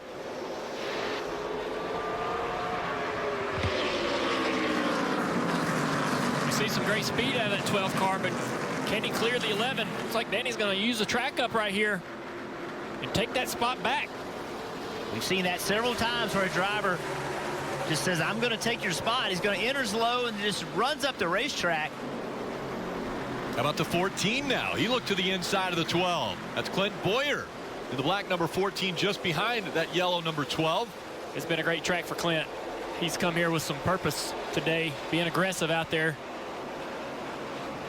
How about that 95 car there behind Kevin Harvick? He also has been really good here. Christopher Bell 2 Xfinity starts here, 2 wins in those starts. Yeah, that car finished 5th here last year with the Benedetto behind the wheel.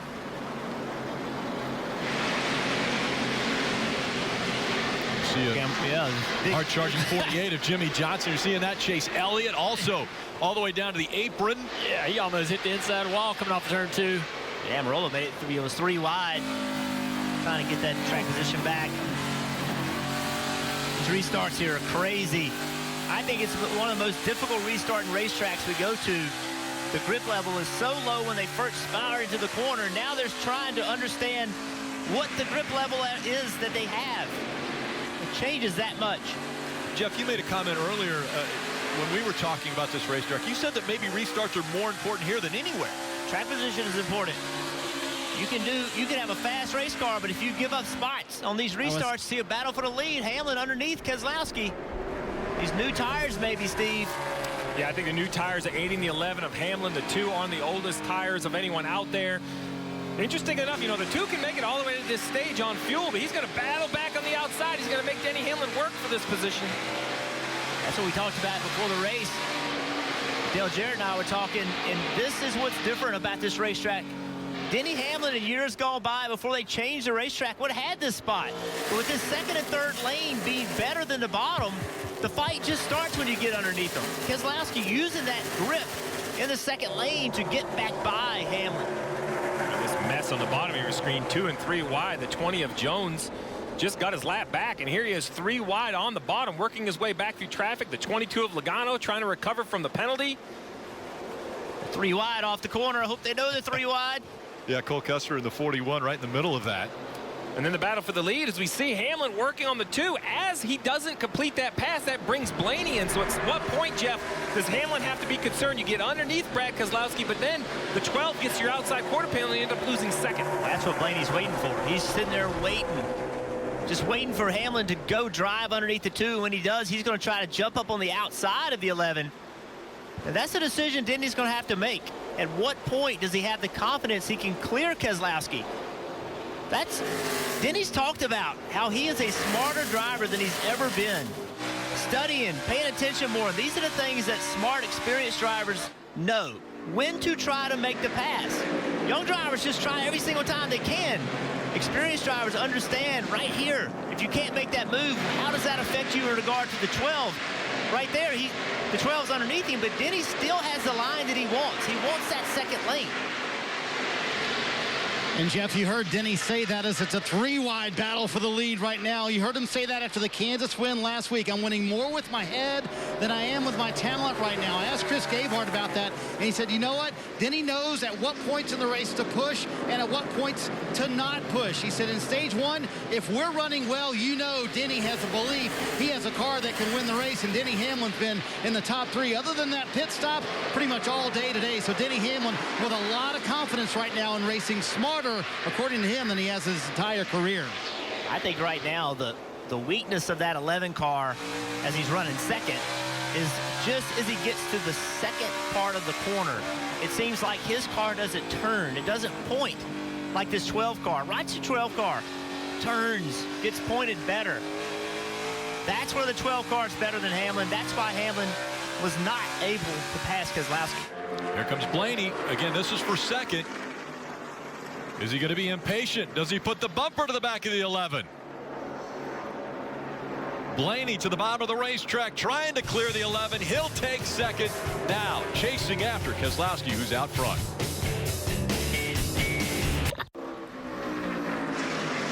Two Penske cars fighting for the lead. Keselowski has it. Blaney is the better car right now, but can't seem to get by him. And while those 2 are fighting, here comes the 11 again. Once again, we talked about it. Watch his 12 car right here. The turn that car has, he points. It's just such an advantage at this racetrack for your car to point and turn sooner. A couple things it does, the main thing it does is gets the car headed in the right direction, and it gets it headed in the right direction going straight. So now you go to the throttle. When you're having to turn the car on corner exit, you can't go to the throttle because it spins the rear tires. That's a major advantage if you can get your car to do it. All right, let's listen in to what Brad Keselowski is hearing from his spotter right now as these 2 cars start to fight behind him. Forward here. 2.5 ahead.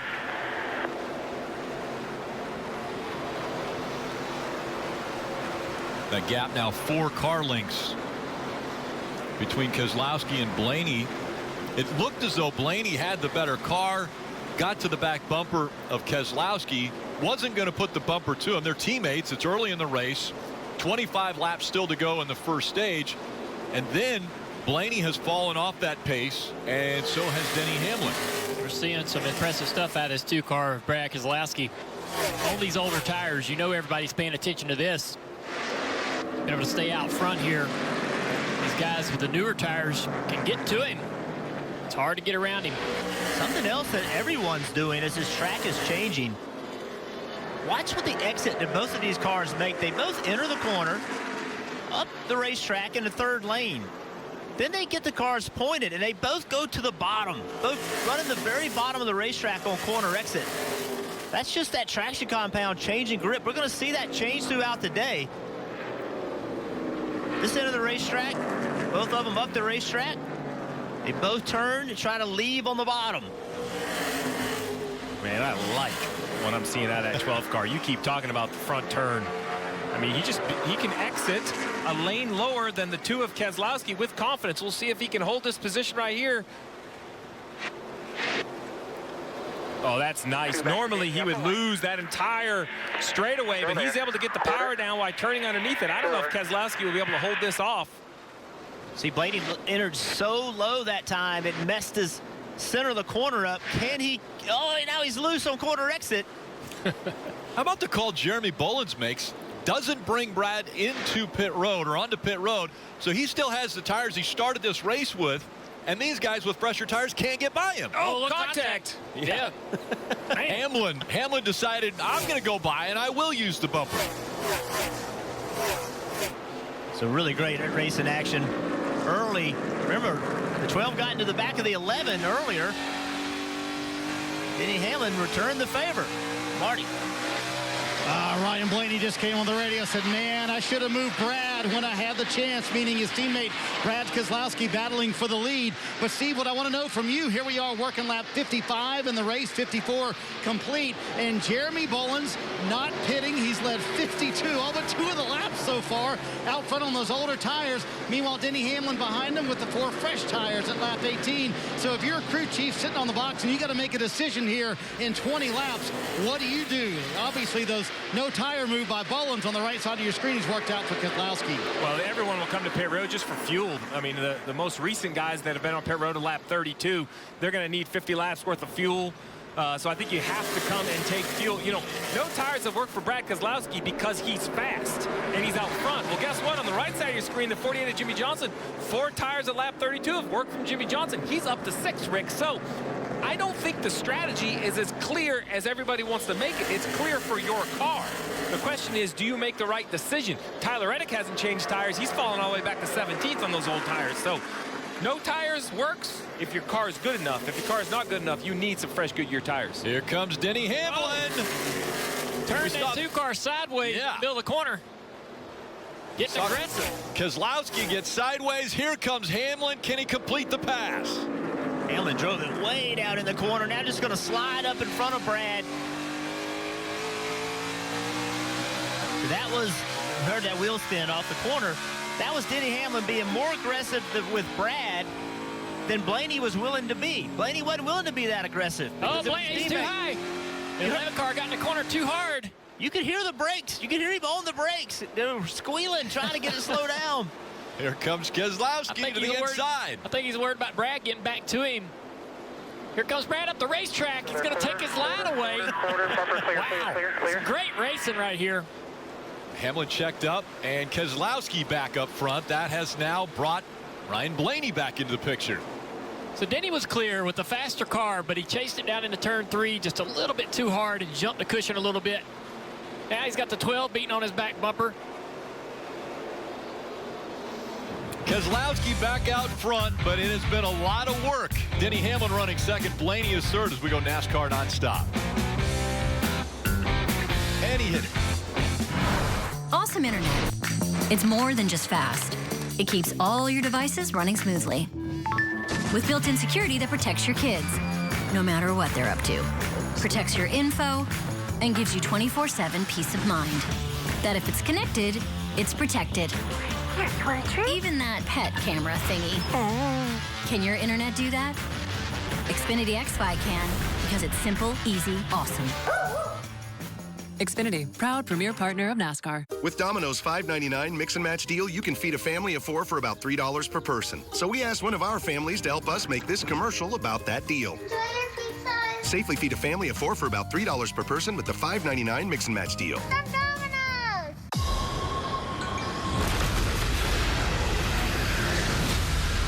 Mike Farrow is our one and only suspect in this morning's bombing. He is currently at large and armed. I am not going back to prison again for something I didn't do. Innocent men don't run. I've been framed.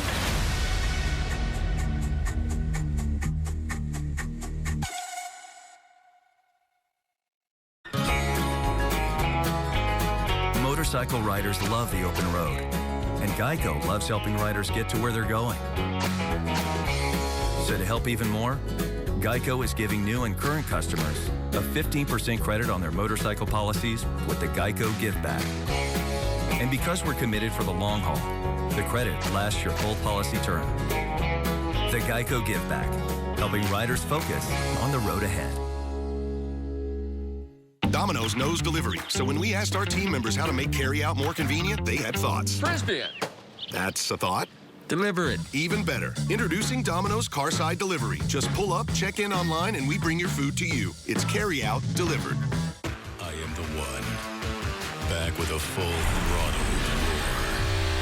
I am the intersection of chaos, karma, love, legacy, family, and flag. I am the place where we can be as one. United from the four corners of our beloved sport. Back with one thunderous return. I am ready for you. If you are ready for me, I am NASCAR. The swan song for Jimmy Johnson, at least the 2020 season, has been a sad one. And once again, here he is on the inside of the 14, and around he goes. And Jimmy Johnson on the apron, and the 14 comes down the racetrack. Drivers, you know, does the 14 need to leave the 48 lane if he's already on the apron? I think Jimmy Johnson would have expected a little more room than was given to him there. On to pit road, the guys go. We go to Parker. Guys, Brad Keselowski pits out of second place. Jerry Bowens asked him, do you really want to pit? Brad said, I want tires on this thing, and I want to get a reset here. It's going to be 4 Goodyear tires. It's no good fuel for the 2-car, Marty. Kevin Harvick singing the same exact New Hampshire song. It won't cut in the middle, and 2, no grip on the exit of the corner. Just struggling out there for him. Meanwhile, Denny Hamlin said, I can't lead. He said, I don't understand what it is. The car just won't go when I get out front. It's kind of weird. He said, I'm losing. I'm too free on entry, and that's where he's losing most of his time. Hamlin holds the lead here on pit road, and some other guys gaining some spots there, Rick. Yeah, Boyer, Martin Truex Jr., names that we haven't really mentioned up in the top 5 are there now. Keselowski drops a couple spots, but it's the 48. 7-time champion Jimmy Johnson around and brings out the caution.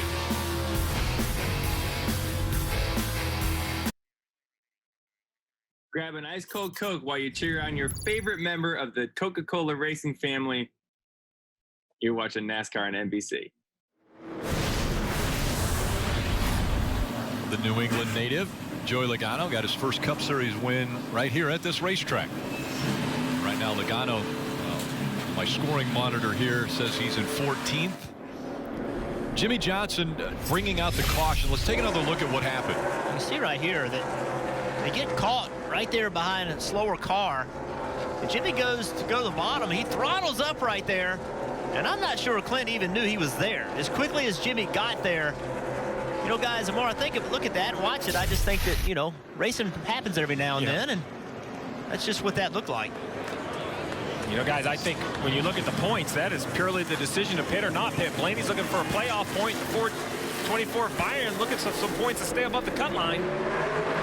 Only 9 laps to go in this stage, Rick. Now 8 as they cross the stripe, and Ryan Blaney, a great launch there out in front of the 24. And Denny Hamlin using those new tires, cuts across the apron, gains 2 spots in 1 corner. He'll come off turn 2 in the 5th position. And look further back. Look at the 2 car. How that restart. He did nothing wrong. He just got in the wrong lane. And look at all the spots he lost.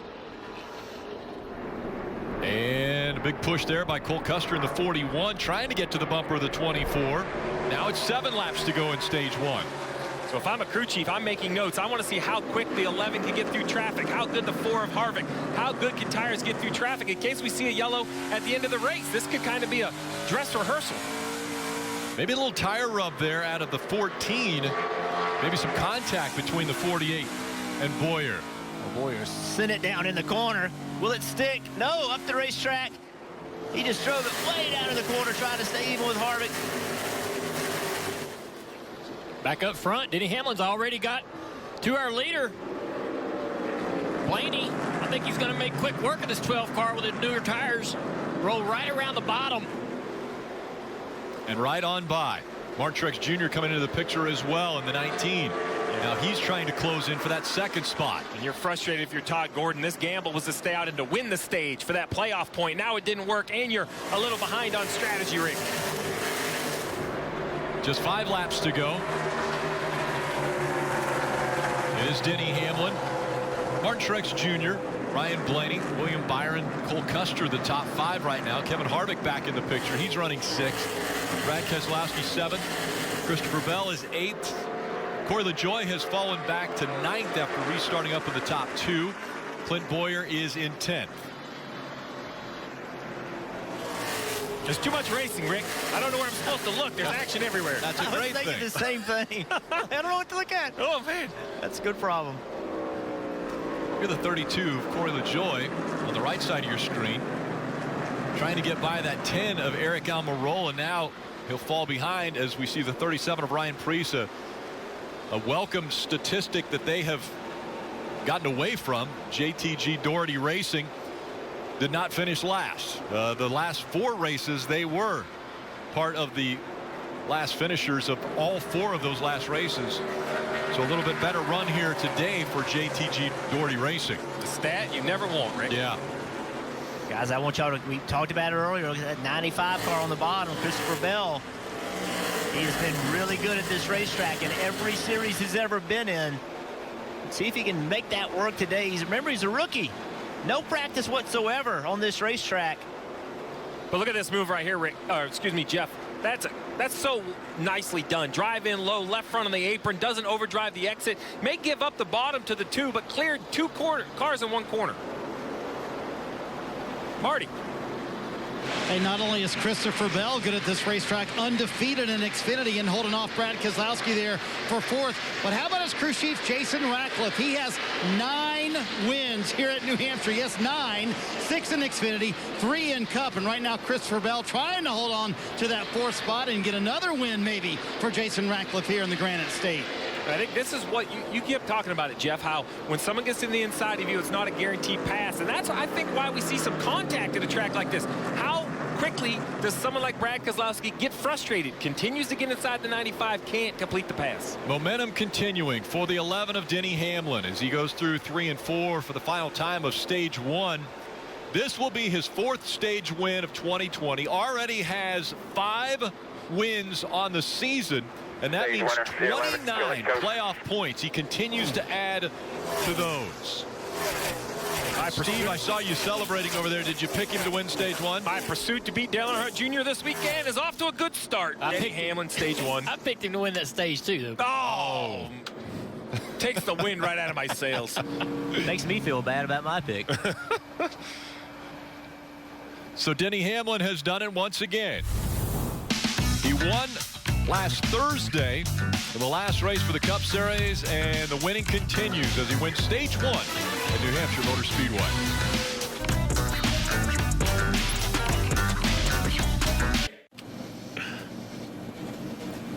The 120th U.S. Open returns to Winged Foot.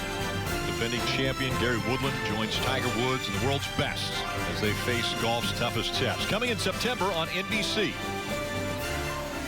Super pumped to see that, Rick. That should be a great battle there at Winged Foot.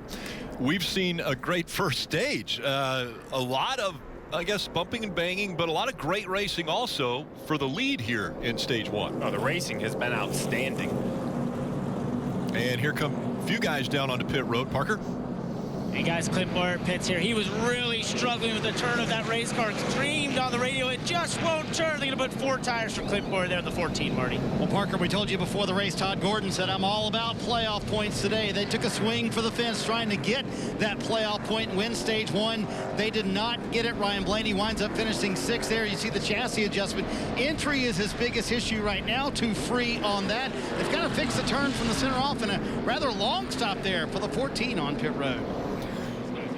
So, Steve, I'm going to want you to answer this when we come back, but why did Brad Keselowski have the ability to stay up front with old tires, but Ryan Blaney couldn't against those guys? Answer that when we come back. NASCAR on NBCSN is brought to you by the Lemon Berry Slush Float for $2.99, only for a limited time at Sonic. Credit One Bank, the official credit card of NASCAR, perfect for race fans.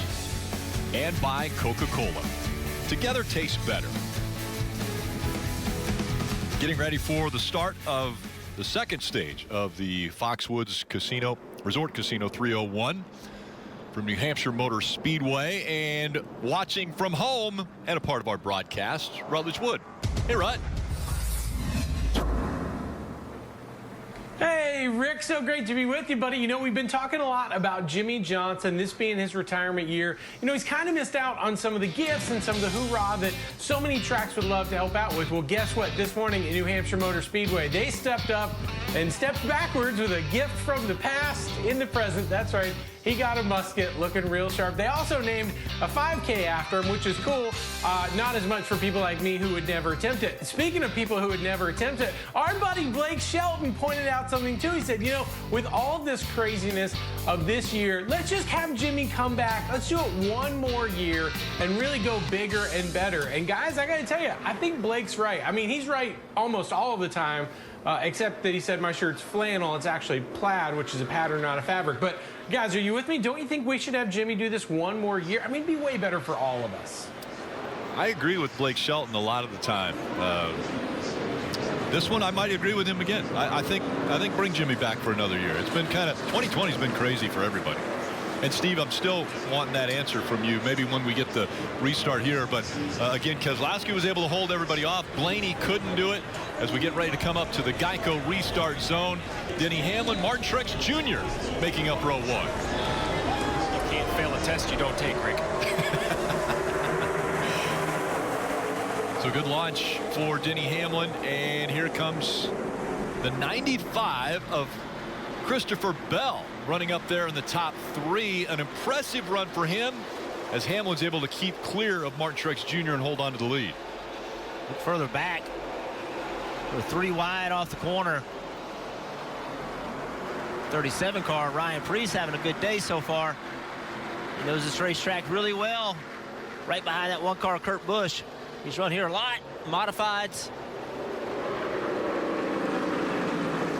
The driver I was going to focus my attention on was going to be the 42 of Matt Kenseth. So much success at New Hampshire, and you know, I think this is more his style of racing. Low downforce, a lot of power, try to connect those rear tires. I was interested to see how he runs today as we see teammates Martin Truex Jr. and Denny Hamlin battling. For the lead, Martin Truex Jr. dove to the bottom of the racetrack. Can't complete the pass. Yeah, that outside line just too dominant for those guys. Even the faster car on the inside can't get by. Truex showing some great speed though here early. Christopher Bell right now knowing if he can't clear Harvick to get in behind him, able to do it. Now a decision to make. You keep trying to make this pass, and if you don't do it, look what's going to happen. Brad Kay's going to try to fill that hole. Yeah, that's interesting in moving over on the back straightaway to allow Brad to have the outside line. Thought maybe Brad could get to that outside of the 95 car and take the position away. 95 really seems to fight for the bottom of the racetrack. Here's Blaney. We saw him pit, gave up all that track position, trying to win the stage, pitted, and now he is in the mess. Now he's got to get through this without damaging his car. That's 19th right now for Ryan Blaney. And these were the times as a crew chief, you're holding your breath. You see the 43 about hit you in the left rear quarter panel. You know you have a good car. At some point, you're going to get cycled into traffic. And, you know, hope is never a very good strategy. But if you're Todd Gordon right now, that's the only strategy you have. Is as you watch your 12 make laps, is hope you make no contact. Hope you kind of work your way back to the front. They gambled all that, Steve, to try to get that stage win, which would have given them a playoff point. This was the price they paid trying to do it. And you just see how hard it is. Even though there are 2 or 3 lanes, hard to make passes and keep the momentum. He gets underneath the 13. He's going to lose the spot to the 41 of Custer. I think. Yeah. Look at this. These are good friends off the racetrack, but you see right there, not enough racetrack between the two of Bubba and Ryan Blaney. And these short track tires, Rick, have no inner liner. And when you run so low on air pressure, the sidewalls actually kind of get a little bit larger. They can be very, very close to the sheet metal. I get very concerned when I start to see the left rears pushed in. Easy tire to rub. So, Steve, we heard your perspective if you were Todd Gordon on top of the pit box and how nerve-wracking it is to kind of watch your car come through the field at New Hampshire. Was he going to split those two guys? He thought about it for a second, but he's come from 23rd to 17th for Ryan Blaney. But, Jeff, behind the wheel, what is that like? Because you know you have a car that can contend with those guys up front. You can have a car that could win the race, but you got to be so careful trying to work your way through traffic here. It's in a way, it's really fun passing all these cars, but there's so much on the line that you're terrified that you're going to get in a wreck. And also, the car it's so much more difficult back there. But you have to be patient. You got to take your time. Man, that was awesome. Keselowski, that little move there that he made. Yeah, just the 95 car chasing his car off the corner. Brad right on his heels. Great battle between those guys. Joey trying to get up in there and hassle the 95 car for Christopher Bell, try to take the spot from him. You know, Dale, there's something we're seeing today, and this, I'm going to say it again right here with the 95. Hamlin would take the lead, couldn't drive away, right? And now we see the 95 get passed by the 2, but the 2 doesn't really drive away from the 95. You know, it seems like you make a mistake or put together a couple bad laps and you lose a spot, but then the car doesn't drive away from you. Now the 2 is making some time on the 95, but the racing is so close.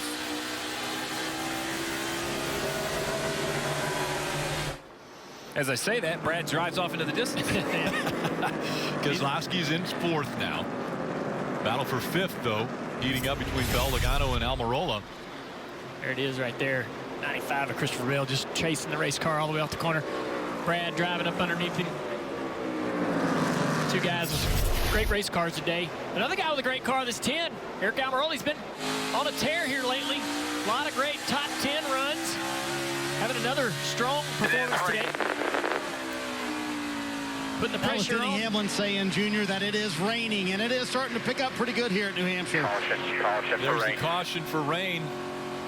You had mentioned Almirola, 8 top 10s in a row. That's better than what we've seen out of even like Kevin Harvick. Denny Hamlin, they haven't been able to put numbers like that together, and they've been the best right now in the Cup Series. As we take a look at the radar, it looked as though it was going to split, and it now has had a little precipitation here. But after this gets through, hopefully it won't be too much. And we'll get right back to racing. But the caution has come out now. It's the 5th caution of the day. Brad Keselowski has led the most laps at 57. Denny Hamlin is back up front. He won stage 1, and now a caution for rain.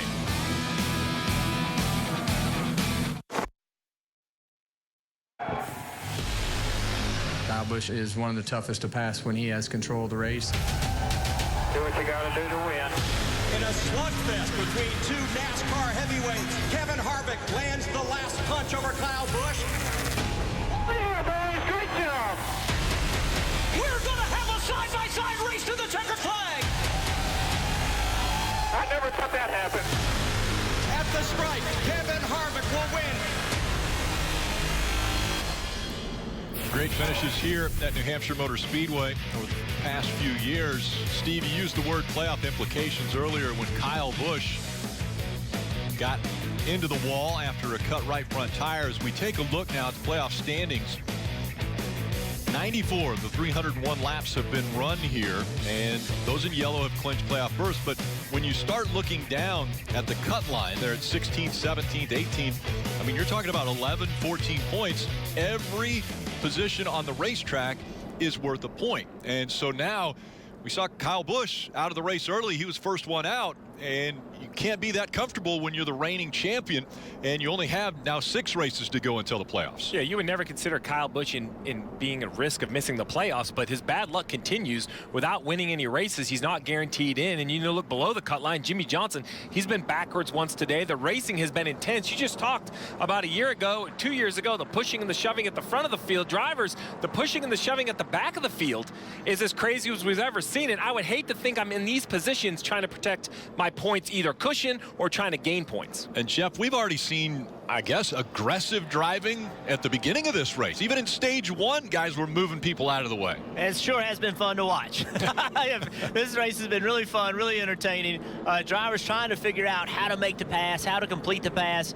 You see them overdriving the entrance, trying to take that high groove on exit away from them. It's just been a lot of fun to watch, and it's only going to get more intense as this race goes on. We have another stage that's going to pay points. Obviously, everybody wants to win this race, and I'm really looking forward to the rest of this race. So far, it's been so much fun. Yeah, I'm real surprised by how aggressive these guys are willing to be early in these races, and we've seen it all year long. And there's been this big shift over the last several years of the etiquette on the racetrack, the manners and the respect. It's all kind of gone away. As we would see guys letting each other go around each other, pass each other early in the race, we don't see that anymore. Brad Keselowski fighting as hard as he can on those old tires in stage 1 to keep the lead. Just amazing stuff. And pit road is open. You see the 4. He stays out on the racetrack, but pit stops taking place. Parker. Right, and Martin Truex Jr. pits out of 3rd place. He's been complaining about going across the gray, which means when he goes to the part of the racetrack that doesn't have the PJ1, he just doesn't have the grip in the rear tires right now. Oh, they've got a tire that got away on the 19. That'll be a penalty, guys, here as he has to go around it. Disastrous for the 19 team. Parker, a big split in the race here. Kevin Harvick, Ryan Blaney, they stay on the racetrack. Everybody else comes down pit road. But, Steve, the guys pitting here, taking on Goodyear tires, kind of putting themselves in a little bit of a box. Yes, you can make it to the end of stage 2, but that only leaves you 2 sets for the rest of the race. Those guys who stayed out right now will have an extra set of tires over everybody else. Yeah, 6 sets in the pits, Rick. That's all they had, so there's going to be a limit. Well, the official app of NASCAR puts race coverage and live in-car cameras right at your fingertips. All you have to do is search NASCAR in your app store or visit NASCAR.com/mobile.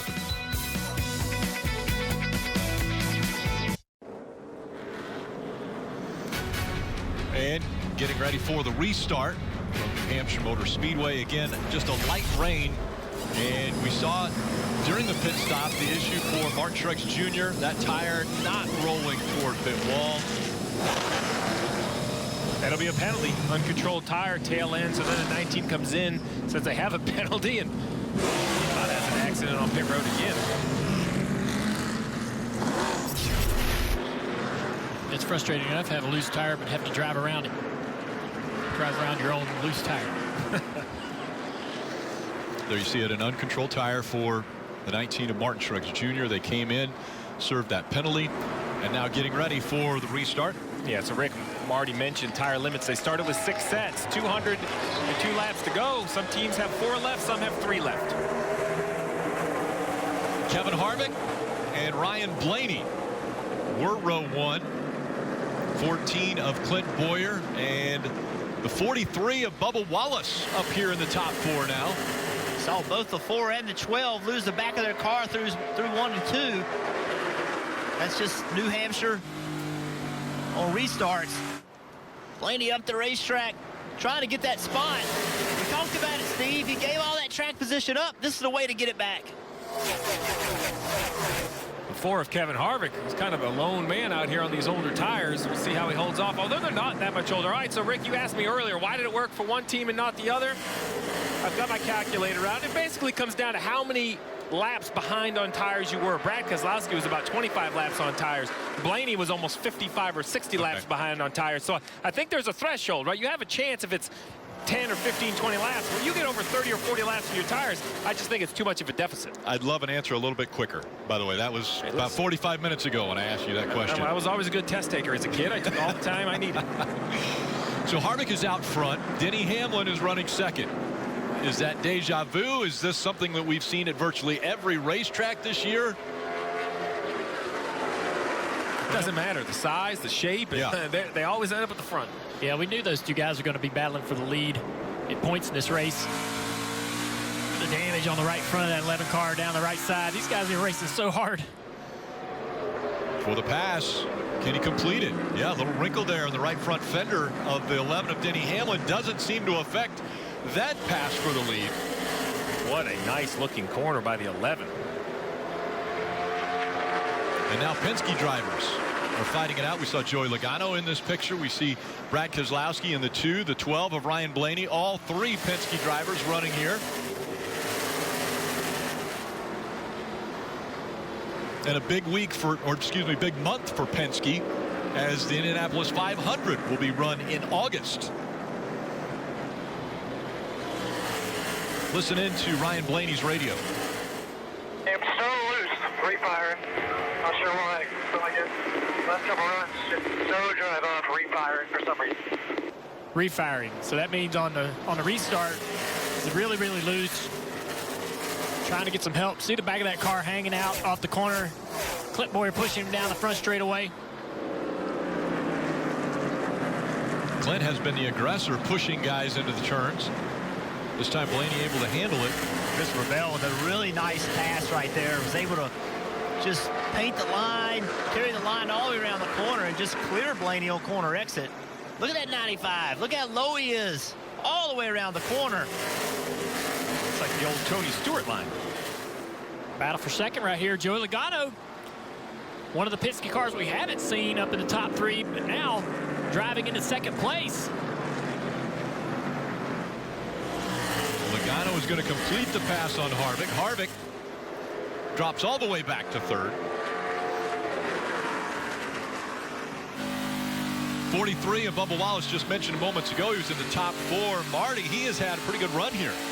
Yeah, nice day for Bubba Wallace, right now sitting in the 12th position. Of course, the report came out in Forbes magazine today, and I did talk to Bubba before the race at RPM, Richard Petty Motorsports, and I asked him, I said, hey, did they truly offer you ownership of the team or part ownership of the team to re-sign there? He said, yep, that's true. They did offer me part ownership of the race team to re-sign there, but he told me I have a lot of options on the table, so I'm not sure what I'm going to do yet. I asked him, does he have a timeline? He said, well, I would love to say the middle of August or the end of August, but I'm not sure if that's going to happen. But with so many options on the table, I owe it to myself to check everything out, to listen to all the offers that are on the table. But one of them, a partial ownership at RPM, is indeed on the table for Bubba Wallace. And he said, you know what? No matter what, my deals usually come together in January. It's going to be the earliest in my career I'm going to know where I'm driving in 2021.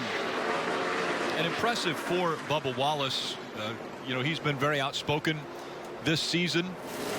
But here's a guy who he hasn't won at the Cup Series level, but has a lot of offers. As we just heard, they're very popular driver right now for teams. He's had an uptick in performance this year. I think a lot of people see some real potential there if given the right opportunity. Does he stick around and continue to build this 43 program? Or does he move on to something else? Interesting to follow. Well, and one of the cars might be the one that he's battling for position with right now, that 42, driven by Matt Kenseth. That could be an option. Yeah, I like the idea of going and listening to everybody. Help you make the right decision. The one you finally make, the one you finally decide on, if you know all the options, you can feel good about. Yeah, taking a look over the fence and see what's in their other yard. It's always a good idea. You know, might be the only opportunity you ever get to go into some of them places and see how those cultures are and those shops work. Parker. Well, guys, we watched Joe Logano try to race down Denny Hamlin here. You know, I was talking with him earlier today, and since we got back from the COVID break, it's been very hit or miss for Paul Wolf and Joe Logano on this 22 car. Remember, remember, Penske switched all the crew chiefs on all 3 teams this year. So this is the first year they're working together. And I said, what's going on? And he said, you know, the biggest thing is Todd Gordon and Paul Wolf just had different approaches to racing. And since we haven't had practice, we're going to some of these tracks for the first time where the car feels completely different than I've ever felt with Todd Gordon. And so now we're having to decide a lot of times, do we go with the feel I like or what Paul Wolf has done in the past with Brad Keselowski? And Steve, you can talk about that. Different drivers, they have feel, but you also, as a crew chief, have ways you like to set that car up. And sometimes if it's not meshing, you're not going to get the results. Yeah, you know what, Parker? If you start to put a setup underneath there that's better for Joey Logano, why that helps in the short term as a crew chief, you might not be as comfortable making adjustments during the race. They might not affect that setup as much. So it is a working, a work in progress as we see the 95 of Christopher Bell. This is a guy, you've mentioned it multiple times, Jeff, his success at this racetrack in the Xfinity Series. He's showing why, carrying the success over to the Cup Series. Rick, I keep looking at timing and scoring. We started the day. I'm going to contradict exactly what I said at the top of the show. 301 laps. It's going to go by in a blink. But here we are. We've had 5 cautions. We're only 113 in. We've seen guys go to the front, go to the back. We've seen pit penalties.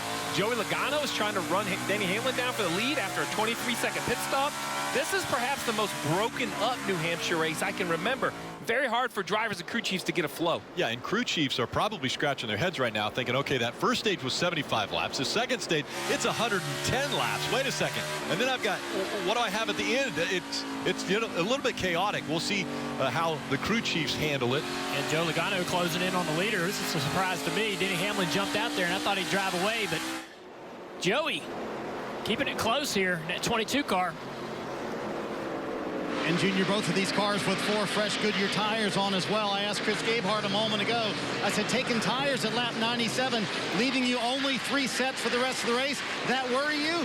He said, no, I think we'll be fine. Again, they have to make these tires last a long time, though, Steve, to the very end of this stage. And all those guys who didn't come down pit road, Kevin Harvick, Ryan Blaney, Clint Boyer, all those race teams have to pit at some point in the stage. The 11 car, they're good to go to the end. The 22, good to go to the end of the stage, but that's a long time on those Goodyear tires, and also leaves them in the final stage 1 set down to everybody else in the rest of the field. Rick, I've always said, tell me when the yellows will come out, I'll tell you when you should pit. Yeah, that crystal ball would be perfect if you knew what was going to happen around the racetrack. Well, we want to take a look at today's Xfinity fastest lap as we see Brad Keselowski, lap 13, 29.76. He's been running the fastest laps here lately of these 3 right here in the screen as he drives up on these front 2 of Joey Logano and Denny Hamlin. A 2-car Brad Keselowski, best car on the racetrack right now. And, I agree with that. I think Brad would agree with you, too, because just under that last caution, Jeremy Bullins asked him if we pit, did you want an adjustment? He said, no. I'm very, very happy with this race car. And you can almost tell he was grinning underneath that helmet inside there. He's very happy to see that 2-car, and it's showing up right now. Brad Keselowski, part of 3 Team Penske drivers that are all up in the top 6 right now. And Team Penske actually won at Road America earlier today in IMSA. So success already for Team Penske. Right now it's Joe Gibbs Racing and Denny Hamlin who's having the success here. Peacock, NBC Universal's new streaming service filled with hit movies, current shows, sports, news, and exclusive originals. You can join the flock at peacocktv.com. And of course, one of the great shows available to stream now is Dale Earnhardt Jr.'s Lost Speedways. Junior, Jeff, we're seeing some great racing right here on this mile racetrack, the Magic Mile. We sure are. Denny Hamlin continues to lead. He's got the 2 Penske cars of Logano and Keselowski right there behind him. They were quicker, Jeff, but seems like Denny's starting to get away from these guys on the long run here. Yeah, this seems like the longest run we've had. Cars are spread out more than they were. Denny Hamlin able to move around, put his car where he wants it to be. That's a major advantage when you're in the lead, not only for speed, but for saving tires, right? When you can put your car in a position where you're always leaving the corner straight, you're not spinning the rear tires, it just helps you on a long run. These 2 guys, they're racing each other. Look at the pressure that Keselowski's putting on Logano. Well, that's also putting pressure on those tires. Yeah, Denny's a driver that doesn't come across to me as one that burns up his tires. We see him sort of methodically drive very smoothly throughout a run, never really abusing his car. And it's starting to pay off as we get deep into this tire run here. Brad Keselowski with the faster of the two Fords, stalking this 22 Logano, trying to roll up on him in the center of the corner, trying to get the drive off here off of turn 4. One thing we're hearing from Joey Logano is he said his pedal is starting to get long, meaning his brake pedal, when he first puts his foot on the brake, it doesn't provide friction. It doesn't slow the car down as much as he wants it to. Probably having to pump that pedal just a little bit. Just right along. Watch his left leg. Didn't really see him pump the pedal any, just applied pressure. Yeah, like Brad Keselowski's doing. Applying pressure to the back bumper of that car, getting up underneath Joey. Joey's going to wave him by. See him stick his hand out the window. So you go ahead. I need to cool off here. Back the corner up, get off the brake pedal, and allow the temperature to come out of the brake fluid so the pedal will come back. Now, a lot of race fans don't like it when a driver just gives that spot up. But what you're doing right now is you're racing the racetrack. You're racing time to the leader. Yeah. And if you can run the line that you want to run and can make better lap time doing that, sometimes it's in your best interest. I got to have something for the end. There you go. I get it. Listen how early he is off the throttle. Definitely concerned about that brake pedal fade. So he's off the gas sooner, so he doesn't have to use as much brake to allow that temperature in the fluid to come down somewhat. But in his comment, Junior, was I got to have something for the end. Meaning if I keep this pace up and this thing goes green, I am going to have run the tires off of it. So he made the decision. Hey, there's a long way to go in this stage. 56 more laps in this stage. If it goes green, I'm going to have to be good at the end. If I'm not, I'm going to be in big trouble. So I'm going to slow down now. Take care of my tires. That was the reason he gave that spot up. That's smart racing. That's understanding where you are at a particular point in the race. If it was 10 to go in the stage, he wouldn't have given that spot up. But he knows how far it is to go, and he knows what the goal is, to get as many points on the day and put yourself in position to win this race. And we know that cooling can affect the brakes. Obviously, they can pull some tape off of the brakes if there's tape available to pull, but he can also, if the car is tight, he's having to use more brake to get the car to slow down and turn. So if they can get to balance the car better, obviously he's talking about needing more speed at the end of the run, so that he wants to balance better. If they can get the car to roll to center, right here he's having to slow down too much to get the car to turn. So if they can help him turn right here, won't have to use as much brakes. We see that a lot with cars that are tight. They cook the brakes. And Dale, that's something that's so unique to stock car racing, right, is taking care of that race car. That means when we talk about it, it's taking care of the tires you were talking about, Jeff. It's taking care of those brakes, the longevity of the race car to have speed later on. And I think fans all the time wonder about that term, because they don't see it in other forms of racing. But remember, these are big, heavy stock cars. They don't want to turn. They don't want to slow down. You got to protect those things to help them do that for the long run over the entirety of the races. This racetrack's hard on tires. See Almirola making a move on his teammate. Eric Almirola continuing to have a strong year. He is. Man, that's impressive. We've seen him roll off so many top 10s in a row. And we've seen, that type of performance a couple years ago from Eric. Waiting on him to sort of get that win and start to reel off, 1 or 2 wins here, 3 wins with this race team. I think they got real potential this year to make a bigger impact. He's continuing this streak. We've seen this before, but this is different. This is a little bit more of a consistent effort. Nobody in the series is running as well week in and week out as this team. Just can they get to the victory lane?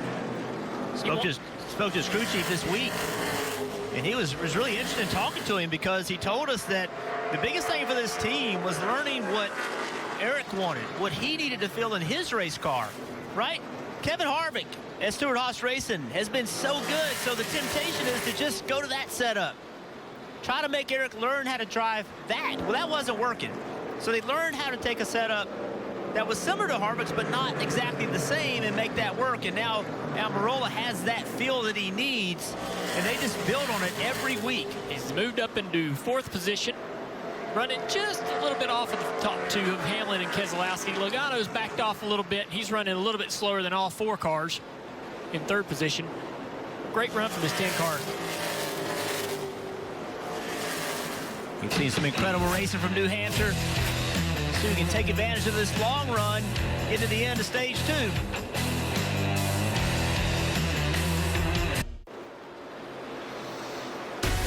Today's aerial coverage brought to you by Geico.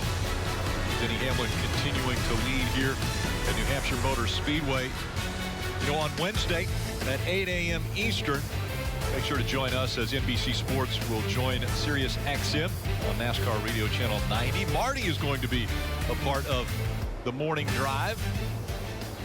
So Marty Snyder, a part of that fun group for Sirius XM Channel 90. Denny Hamlin struggling just a little bit now as Brad Keselowski's caught him down into turn 3 and 4. Lap before, Denny kind of jumped the cushion a little bit, got a little bit outside of that groove, that high groove. Allowed Brad to close in. He puts together a good corner there and gets away from the 2 cars just a little bit. That's right, Denny's going to be about where he's better. Front turn, slower. In 3 to the 2/3 mark, in 3 a little better, and maintain on exit. Look at this, he's trying to lap his teammate Eric Jones, who's struggling terribly. 3 wide. Here comes the 2. Brad Keselowski looking to the inside, trying to take the lead away from Hamlin. He's got the momentum. He'll take the lead in New Hampshire. Hamlin's not done fighting. Got a little crossover move there. See what Hamlin does on corner entry. Trying to use this lap car as a pick. It's going to work. Wow. That was very good. So Hamlin said he's racing smarter than he has ever before. Well, there he's using some of the slower traffic on the racetrack as picks. I thought that Denny was going to let him go in 3 and 4, but no, he's just setting it up for a crossover and take the spot back.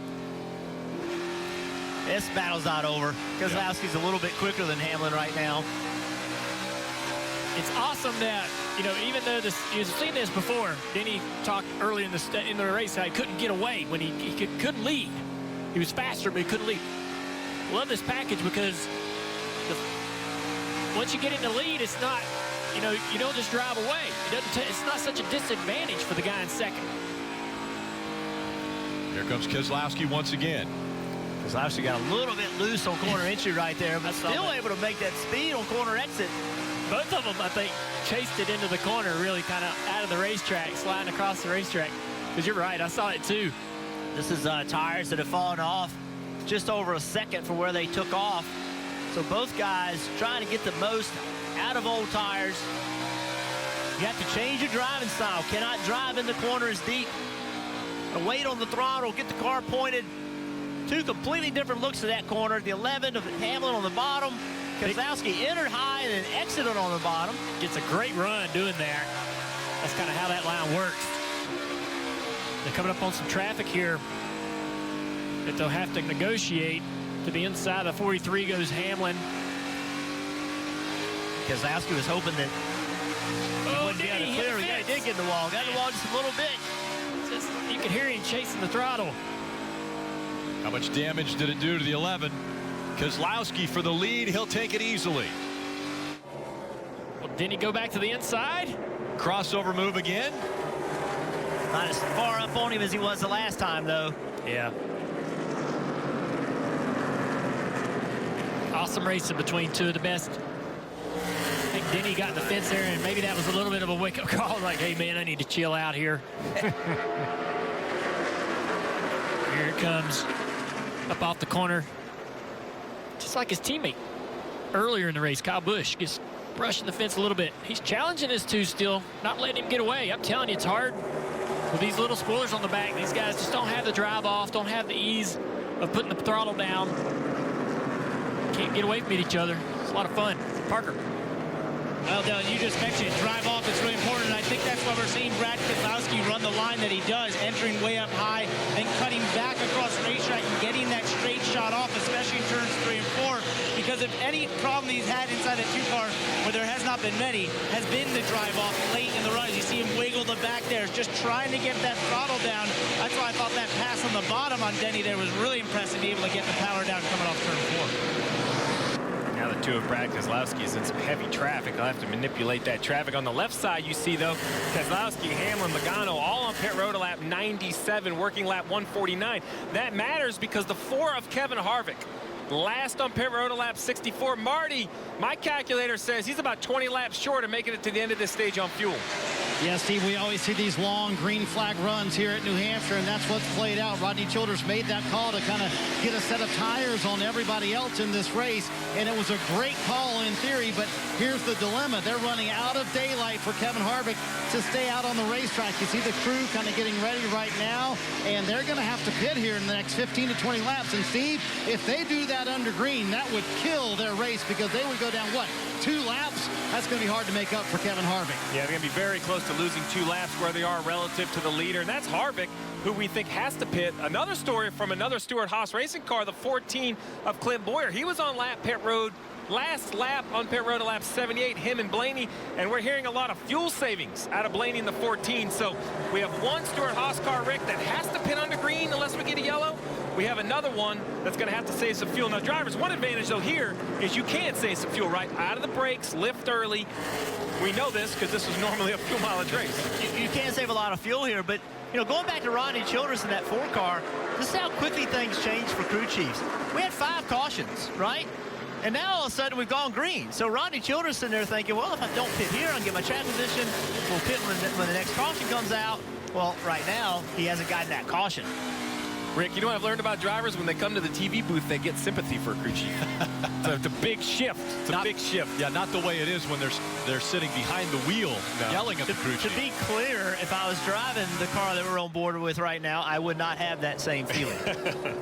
And Steve, we just saw Rodney Childers put the stocking over his head. Right. He put gloves on and fireproof stocking because we talk about this. Crew limits. Normally, they're allowed to have 6 pit crew guys and 10 early crew guys. With this COVID situation, trying to manage social distancing, be as safe as possible, now they're allowed to have 6 pit crew, but only 6 early crew. That's 4 less people behind pit wall. We now see crew chiefs like Rodney Childers will come down off the pit box during a pit stop, hand in that second tank of gas. So just one more distraction for a crew chief trying to, you see him like trying to call the race, get ready for a pit stop, a lot going on. And let's go to pit road for a few updates. We'll start with Parker. Well, Rick, Eric Almirola running in 4th, just turned the fastest lap on the racetrack. He's been one of the fastest cars over the last 10 or 15 laps. Remember, he started on the pole, then got put back in the pack outside the top 10. And this is something that Mike Bugarevich, who's working with Eric for the first time this year, said he's been very impressed with Eric, and that is his ability to take care of the race car coming through the pack. And he said, you know, I think Eric in a lot of ways is underrated in people's eyes because he's only won at super speedways. He said, I think he takes care of the car very well and is able to maximize it late in races like he's doing here today, Marty. Parker, fastest car on the racetrack right now. William Byron just took over the 6th position. When I talked to Chad Knaus earlier today, he said, honestly, we're not a winning race team right now. What we need to focus on are top 10s. Clearly, he came into the day on the bottom of the playoff grid, just plus 10 above that grid. But right now, he is plus 31, gaining some valuable points for William Byron in the 6th position, Parker. Well, Marty, back in 8th is Clint Boyer, and I talked to his crew chief, Johnny Klossmeyer, who's worked with him for the first time this year, and I asked him about the difference between working with Clint and Eric, and he chuckled a little bit, and he said, you know, we've got to let Clint be Clint. And I didn't quite know what that meant, but I thought I had an idea, and what he meant was, he said, you know, in a lot of ways, these days, we can hand drivers so much information, so much data that they have to consume and study. He said, that's not right for Clint. We give him bullet points. We give him the important stuff when he shows up, and that's where he can go out there and just drive the seat of his pants, and he excels, Marty. Parker, a nice recovery for Chase Elliott. Recovery because if you remember at lap 64, they got a speeding penalty on pit road. They've come back from that, sitting in 11th right now at a racetrack that he will admit is not his best place. And he told me earlier today, I just don't understand it. We're so good at Phoenix. You could say Phoenix is my best racetrack, and I feel like it translates a lot to New Hampshire, but this place I have not figured out yet. He told me today a top 10 would be a win. Right now they're flirting with that, Rick, in 11th. You see the 12 of Blaney right there waving the 9 by of Chase Elliott. We're hearing that the 12 is going to be really, really close on fuel to make it to the end of this stage, Rick. So you pointed out, right, there's a couple different battles going on. Who has the best car, but also who's not going to have this pit call take him out of the race. The trouble with the 12 car of Blaney is that, yeah, he may be saving gas, but he's also got an ill-handling car. He's talked about being loose this entire run, so he's losing track position for 2 reasons, because of an ill-handling car, and he's trying to save gas to make it to the end. Put himself in a big hole. Is Truex trying to take another spot? Yeah, he just fell out of the top 10. This will put him back to 12th if Truex is able to get by him. Truex done a nice job of recovering. Remember, we showed that penalty. Truex got the tire, got away from him. He's driven all the way back up. So done a nice job recovering. Harvick running in the 6th position, but Steve, you mentioned can't make it much further than where they are now. We saw the 4 team getting ready on the wall. Austin Dillon going around that 12 car. Great run for RCR. Team that's been strong on the mile and a half, running pretty good here today at New Hampshire. Now the toughest pill to swallow for this 12 car is he's 16 seconds behind the leader. He has 14 seconds he can give up and not go a lap down. That sounds crazy, but Rick, 22nd, last car in the lead lap is still better than having to pit and give up 2 laps. So, man, that's so frustrating. But this is, we talk about the crew chief swap at Penske. Here's where it's so important for that crew chief to be on the same page with his driver. Todd Gordon has to continue to coach the driver of the 12 to try to make it to the end of this stage. Keselowski's last lap was 31.1 seconds. So, as you mentioned, that gap between Keselowski and Blaney, about 16.5 seconds. So as they're doing the math, 15 seconds that he could give up before he would go potentially a lap down. And right now, 23 cars on the lead lap. Ricky Stenhouse Jr. running in that 23rd position. Denny Hamlin, after winning stage 1, running in the 2nd spot now. He's 3 seconds behind Keselowski. They're really gapped, haven't they? I mean, you have Hamlin 3 seconds back, Logano 3 seconds, Almirola 5. William Byron is in the 5th position. He's 11 seconds back. We see right here. Dale, you've kept pointing out no Goodyear on the left rear of that tire. I think it's just the low air pressure rubbing on the quarter panels. We see about every car. I don't see really any damage that would make this specific car rub worse. On the right-hand side, though, I do think we're hearing maybe a little bit of damage. I think he might have had some contact with the 14. It looks pretty clean versus most all the other cars in the field. William Byron has his crew chief back. Chad Knaus wasn't at Kansas the last race because they were on baby watch. Well, they have a new baby. Vivian was welcomed into the family. Brooke and Chad welcoming their 2nd baby, and we're proud to welcome into this world our daughter, Vivian May Knaus. So happy for Chad. I was fortunate to call him a friend and a teammate all those years at Hendrick Motorsports. He taught me so much. He was always so good with my children when we traveled, and we knew it'd be this point in time that he was ready to be married and be a dad. He's a great dad. Couldn't be happier for him. See right here, Harvick is really struggling right now on the way far end on these tires. Just really lost a lot of speed, Marty. Struggling and also trying to do all he can to save every drop of fuel. You see him maybe flip that switch right there. Rodney Childers asked him a moment ago, I want to make sure you're on that, not on that reserve switch. He said, I am not, but you saw him live flip that switch. That means he has to now come pit road. They have gone to that reserve fuel pickup, so they stretched it as far as they could. But Steve, you called it. They're going to be about 20 laps short from making it to the end of this stage.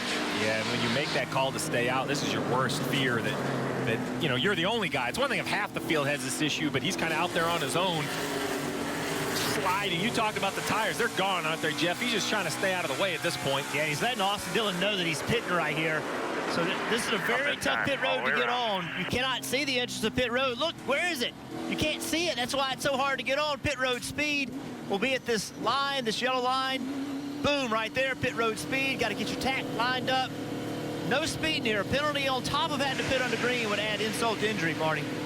This is excruciating for the 14. Clearly one of the better cars here, but you never know what can happen here at New Hampshire. I've seen teams be able to make up laps here before, so we'll see what happens for the rest of this race. He actually said handling-wise, the car was not bad. They're going to, Rodney Childers catches that empty first can is what he does as he comes down here. Handling-wise, the car was pretty good. We'll see where he cycles out and how much time they lose. Do they go a full 2 laps down or what? But Kevin Harvick forced to come to pit road here out of fuel for fresh Goodyear tires.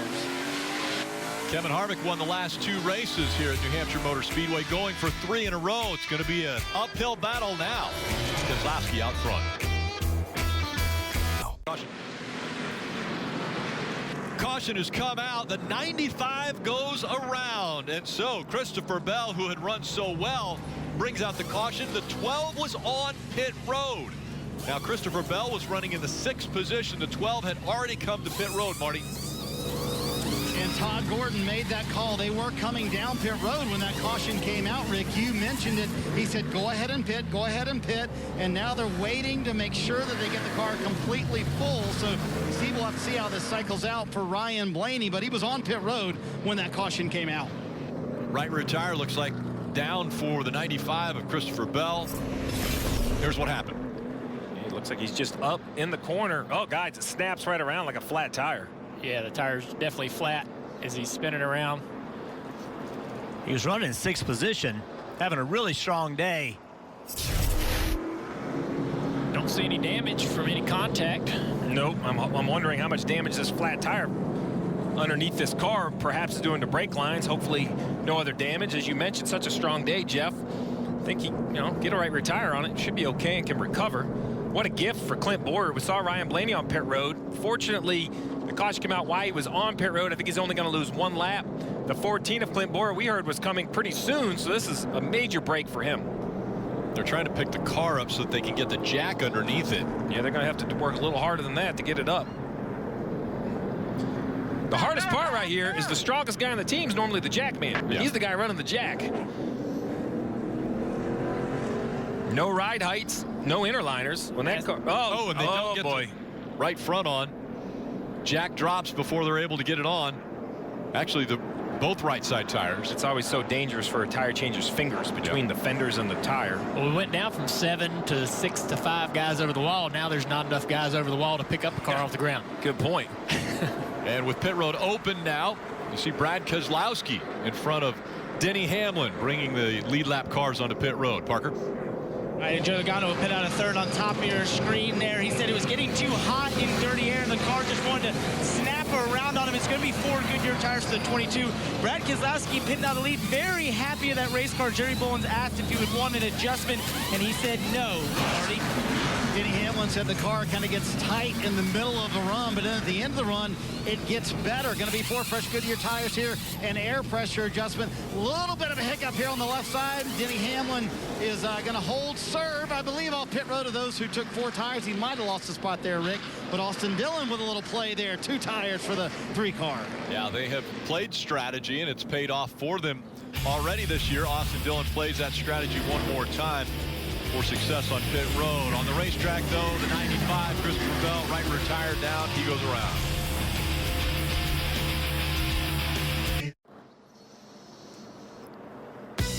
Are you ready to win $25,000? Well, the free-to-play Finish Line app is here to make that happen.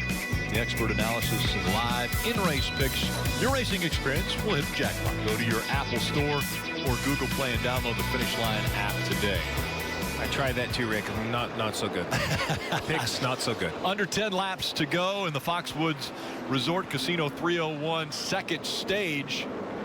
And we want to go to Rutt's house. Hey, Rutt. Hey, Rick, you know what? We're getting a lot of great questions from fans. We got one from Jake that, Steve, maybe you can answer. He said, we always hear drivers talk about camber. Either there's too much or not enough. How does camber affect the race car, especially at New Hampshire? So that's a great question. So basically, when you look at the front tires, it's the easiest to see. The tires are not straight up and down. They're tipped either in or out, depending on the left or the right. The idea is you're trying to put those front tires in the optimal position for grip. So tipping the right front tire in, because you only turn left, puts that inside corner on the ground, Rick. It's kind of like the inside of your shoe. When you're trying to cut left, makes that tire a little bit more efficient for the driver. Problem is, too much, and you can wear out the inside of that tire. Austin Dillon, Brad Keselowski making up row 1. Here comes Eric Almirola looking to the inside. That 10 so strong today. Yeah, big concerns about that 3. He only took 2 tires. It's going to be very hard with 70 laps on the other 2 tires if he can stay inside the top 10 for some points. Denny Hamlin in the 11, also strong on the restart. He moves up and challenges for second.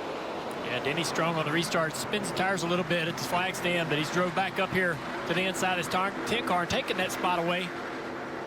He made the comment that now He understands what restarts are crucial. He looks at the whole race, no longer just what lap they're on right now in the race. He looks at the whole race and says, okay, this is where I've got to be more aggressive, or sometimes maybe be a little less aggressive. Yeah, guys, remember, we just ended a long run, so drivers talked a lot to their crew chiefs about what changes they wanted for that long run. Who did that hurt for a short run? Only 8 laps to go to the stage end. This caution was good for Kevin Harvick. He took the wave around. We saw Christopher Bell was the caution. He's going to be in a battle with Bubba Wallace Jr. to try to get the free pass position. So on the right-hand side of your screen, you see that bright green 43 and 3 cars behind him, that red and white number 95. Very important for Bell. Oh, as we see the 42 goes around. Kenseth's going to bring out the caution. I was mentioning that free pass. Well, there you go. Bubba Wallace get his free pass. So he was the first car scored a lap down, that green 43 you see there from Richard Petty Motorsports. And he was running 29th, so now that'll put 29 on the lead lap for the end of this stage. There's only 6 to go. And Rick, this changes the whole complexion because so many cars stayed out and took the wave around. You just mentioned that 29 cars now in the lead lap. They're going to come get some fresh tires. Christopher Bell, he'll be in the free pass position for this next yellow, which we know is coming in a handful of laps for the end of the stage. So this really jumbles up the last 100 laps of this race. That's exactly what a crew chief is looking forward to. Yeah, exactly. Jumbled up. See last Matt Kenseth stage right here. You heard him say, I just spun out, and right on the bottom, gets underneath Kurt, a little bit of contact, and around he goes. Fortunately, no contact. Matt told me this morning it's just been so difficult to get accustomed to these cars. Think about it. Yeah, he has no experience with these packages, and now this low downforce package, he hasn't been on a track anything like New Hampshire with these cars, and he's just really having a hard time getting adjusted. Yeah, I felt like this was a weekend where he might be able to have a great run, Marty. Yeah, Ryan Blaney coming down pit road here. They took the wave around last time. He mentioned how that caution worked out for Kevin Harvick and his team. Also worked out for Ryan Blaney and his team. And Todd Gordon really just trying to get on a fuel schedule with everybody else here. So coming in for fuel only, and that's going to be their only thing they're going to do to the 12 car. Yeah, I mean, if you're already towards the back, it seemed like the fuel man struggled a little bit to get fuel in the car. I was with you, Dale. I thought Matt Kenseth, this was a weekend that I thought would feel a little bit more natural to him, stuff he's driven throughout his career. But, Jeff, as you point out, although he was running well inside the top 15, having an okay day, and just making a mistake. We've seen it. Just such a big transition. And, Steve, you saw Blaney pitting. He did not put tires on. You know, normally they have enough tires just to keep throwing tires on, but they don't have that many tires today. So, you know, he wanted to put tires on there, but he just couldn't afford to in case you get a lot of caution. He had literally pitted just before that caution came out and put tires on. So he had, what, 2 hot laps maybe on his tires, if that. So he's got great tires on the car right now. No need to put them on. Come down, fill it up with gas. Yeah, but if they had them, they'd have put them on. A lot still here to go at New Hampshire Motor Speedway. As we look to next weekend, Cup Series will race twice from Michigan International Speedway. Saturday and Sunday will be on NBCSN. Race coverage beginning at 4 p.m. Eastern. Saturday will also have Xfinity Series coverage from Road America on NBCSN starting at 11:30 a.m. I'll tell you what, JTG Doherty Racing, a lot better this weekend. They've got a couple guys in top 17. Well, we also have a new guy, part of our team, Brad Doherty, will be joining the team, co-owner of JTG Doherty Racing. #1 overall pick back in '86 in the NBA draft. Cleveland, North Carolinian, wore the 43 number. It was a nod to Richard Petty. Played 9 years in the NBA. He was a Tar Heel from '82 to '86. As I mentioned, joining Jody and Tad Geschecter at JTG to be JTG Doherty Racing. And now at 7 feet tall, he's knocked me down to the second tallest member of the broadcast team. Man, if he's in the booth, Jeff, how tall of a box are the rest of us going to need? Like, I'm going to get a little worried. I mean, I'm 6'4", and I'm talking a full apple crate I'm going to have to stand on. Yeah, welcome to my world. We love the fact that Brad's joining us. Such a talented, not only athlete, but has been so talented in reporting NASCAR for so many years as well. Been a huge race fan. Yeah. When I was full-time Xfinity racing, gosh, how long ago was that? Brad was hanging around the racetrack, always a huge race fan, car owner. He and Robert Presley, good buddies. That's how I got to know Brad. Good to have him join the team. So it's going to be quick here. It's 2 laps that will end stage 2. It's Brad Keselowski and Denny Hamlin. Can Hamlin sweep both stages? He won stage 1. Christopher Bell in 30th is going to be battling for that free pass, try to get back on the lead lap. Currently 29 cars in the lead lap. It's going to be a packed final stage, Rick. I think this will be a little bit of shootout. Oh, man. Well, the pace car on pit road. Keselowski and Hamlin. Keselowski on the outside. Green flag flying once again. 2 to go from the magic mile for stage 2. Boyer back there making it 3 wide. Lot better restart on that inside line for Denny Hamlin. He's going to use that bottom groove to take the lead back. Didn't spin the tires this time, and it's really going to pay off with the lead. Here comes Keselowski. How much pressure does he put to the back of the 11? Now they're fighting for the lead. Keselowski to the bottom of the racetrack, coming up on 1 to go in stage 2. It's a great move by Hamlin in 1 and 2. I think it surprised Keselowski a little bit. How bad does Brad want this playoff point? What's he willing to do? Looking to the inside. Here he goes. Down the backstretch again. He's there. 3 out the back. Just you and him. Dead even into 3. Surging ahead, but can he keep it to the bottom of the track? Coming out of 4. Keselowski fighting back, and he's going to win stage 2. Green checkered here. Nice job. Way to fight for it. What a fight. Denny Hamlin fought back on the outside, almost got there, half a car length behind him. Denny Hamlin, a little bit of reminder of last year's race with Kevin Harvick. Last lap battle. And so Keselowski getting his 6th stage win of 2020. That's the most of any drivers. Another playoff point for the former champion.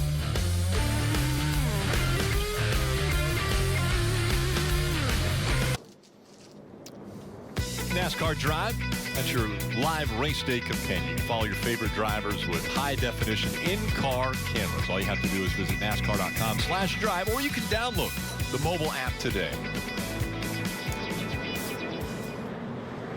Okay, so points earned today. Remember, you earn points if you finish in the top 10 of each stage. Denny Hamlin winning stage number 1, finishing 2nd in stage 2, 19 points. Keselowski also a couple positions there in both stages, puts him 16 points. Both of those already have wins, so ultimately they will be in the playoffs. See William Byron down there with a few points today. Real important, because he's right there in front of that bubble spot in 16th. Needs to gain some points. Marty. Austin Dillon coming down pit road, and why not? They took a swing earlier, Justin Alexander, with those 2 tires, so they're going to come in, take the left side tires that they did not take last time on that stop. Meanwhile, Kevin Harvick coming down pit road, running 17th when they came to pit road. He said the car just slid all over the place on that run, and they're having trouble when the tires cycle out. Remember, they have that extra set of tires over everybody else, so good call by Rodney Childers here, having that extra set to play with. This now puts them on the level playing field with the 2 and the 11 and everybody else. You know, when we talked to Rodney Childers earlier this week, he used the words, we need to prove ourselves. Boy, I was surprised with that.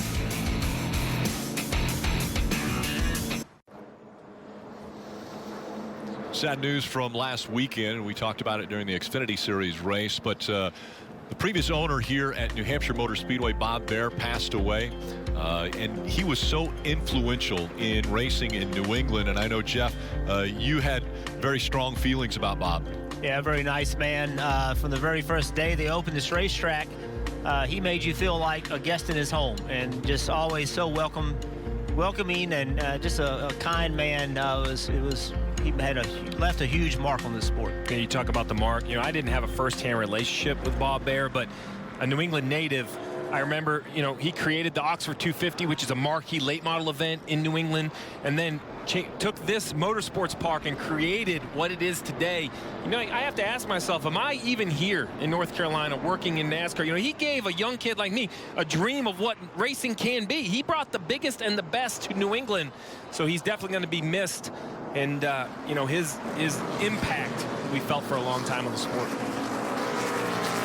Getting ready for the restart to get the final stage underway here at New Hampshire Motor Speedway. It's Keselowski and Denny Hamlin once again. Same rows. 110 laps remaining in the race. 3 wide for the lead. Look at Eric Almirola in that 10. Yeah, just trying to make the outside work. Now he goes to the inside of Keselowski. Eric Almirola looking very confident in his race car. He's driving very aggressively. His crew chief Bugga, when we talked to him on Friday, he said the thing I love about Eric is he is going to work his tail off as hard as anybody on this team to get better.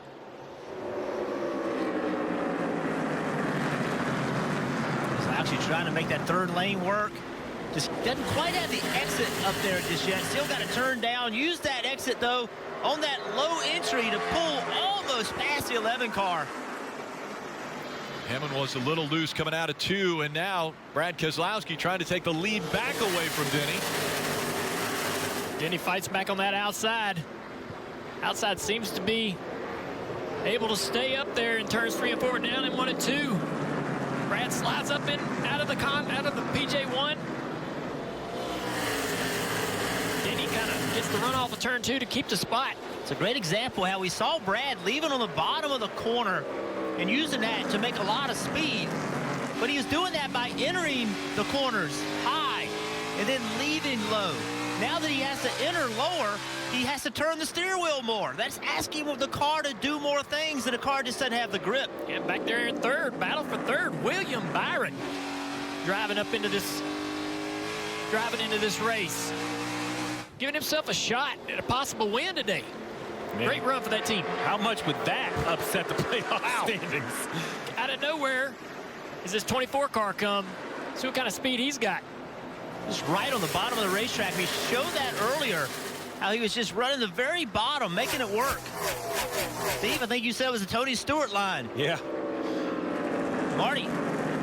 Boy, that would change the game if the guy on the very bottom of the cut line was able to win here in New Hampshire. When I talked to William this morning, he said, you know what, I feel pretty good about today. He said last year at Hendrick Motorsports in the fall, we really worked hard on our short track program. I saw that showed results at the end of last year and at the beginning of this year. He said, I have a lot of confidence. We haven't run one of these races in a long time, so we haven't been able to show what we can do. I think we can come here and win. Oh, problem, Rick. Yeah, Kenseth into the wall. It looks like right front tire's down. It looked like the right rear tire was also down. Actually, the right rear is up. It was the right front, but you saw the contact. Super tight on the set of tires, that blue tire. Interesting comment there, kind of similar to what Kyle Busch said earlier today. Running 24th. Let's look again how this happened. The tire's flat right there, and he's just trying to get out of everybody's way. Yeah, that tire went flat much sooner than Kyle Busch's did. Enabled Matt to get slowed down. You heard him say it was super tight on this set of tires, and then that tire failed. Riding along with Harvick. Yeah, you see the sparks when the car goes down to the ground. To your point, Jeff, you know, is it tight because it had a slow leak and was losing air and pushing through that tire? I mean, you just don't know what exactly caused it. Logano's on pit road. Surprising. Pitting this early into the stage. 104 laps to go, though. Maybe they think it's going to put themselves in a better window. Marty. Yeah, Ryan Blaney coming down pit road. Kevin Harvick also coming down pit road. So you got to wonder if they feel like this is going to put them in a better window. As you mentioned, Steve, fuel only for Kevin Harvick, but 4 fresh Goodyear tires and a big adjustment there for Ryan Blaney, who's been struggling with the race car being too tight through the center. Rick, the last 100 laps of this race is so nerve-wracking for a crew chief because if we get a rash of yellows, we've seen tires matter for some cars, not matter for some cars. Well, everyone has to come to pit road for at least fuel. So when do you come? As soon as you're in your window, do you gamble into another yellow? We saw Kevin Harvick get caught out under green. There are so many ways this race can come to you or go away from you in the last 100 laps. This is that crystal ball moment again. I had one of those magic 8 balls that lied to me. Know when the cautions come out, you can be perfect. It lied to me all the time. I'd shake it, nothing.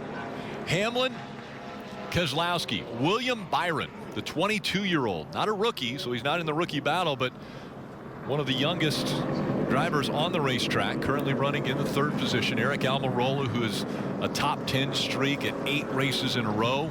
He's running 4th. Chase Elliott is running in the top 5 in the 5th position. Let's check in with Rutt. Hey, Rutt. Hey, Rick, you know what? We're getting some great questions. Bernard Pollard Jr., our buddy, said, hey, why do they call it the Magic Mile? I assume it has something to do with how good Burton was there, and people said it was like watching magic happen. Guys, why do they call it the Magic Mile? Wish I had that. Jeff, do you know? I do not know. I don't either. I can say. Somebody's going to tell me here in just one moment. So I will tell you, though, I went to the first ever opening weekend of this facility in its current state, and I watched Magic Shoes, Mike McLaughlin, win both. It was like dual 125s, a modified and a Busch North car, something to that. I was little. Maybe that's where he got. I don't know, but it's always been the Magic Mile as long as I've known. All right, before we answer, I want to listen into Denny Hamlin's radio. I don't like that it sticks off. Just feel like I'm on ice, tight into the center and no grip on exit. That middle, just tight, won't turn. I got a crank ton of wheel to it. You know, even when I'm kind of pointed straight, I got no grip on exit. Just kind of yawed out. No grip on exit. So let's explain that yawed out comment. What he's saying there is that the right rear feels like it's always trying to spin out. It's the right rear gets hung out way more than he wants to, and at the same time he says the front end's not turning. Normally that right rear would come around when the front end turns too well. So basically what he's telling his crew chief is that the car just does not make enough overall grip. I translate that into bad, Rick. It's just bad on restarts. Well, Gabe Hart there looking on. Their numbers together, though, unbelievable. Yeah, nothing but good out of the 11 team, especially this year here in 2020. It's been phenomenal. 5 wins already for the team. And they're up front outside of row 1. Brad Keselowski on the inside. 3 wide going into turn 1. Matt DiBenedetto in the 21. Such an impressive restart by Brad Keselowski. That inside line has not been the preferred line on restarts. Denny Hamlin with the crossover on the 24. But Brad motored back by the 11 before they ever got to turn 1. See if Denny Hamlin can take that second spot back. William Byron was able to get it, now not wanting to relinquish it as they go side by side for second. Eric Almirola in the 10 waiting to pounce. Hamlin clearing the 24 of Byron. You can hear him in the throttle, out of the throttle, really fighting, lacking grip that he talked about.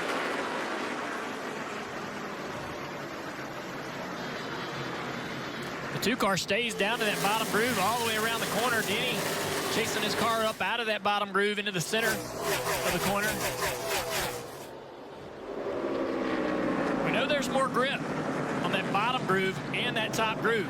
The middle, not so much. That's where we saw Martin Truex Jr. in the 19 running.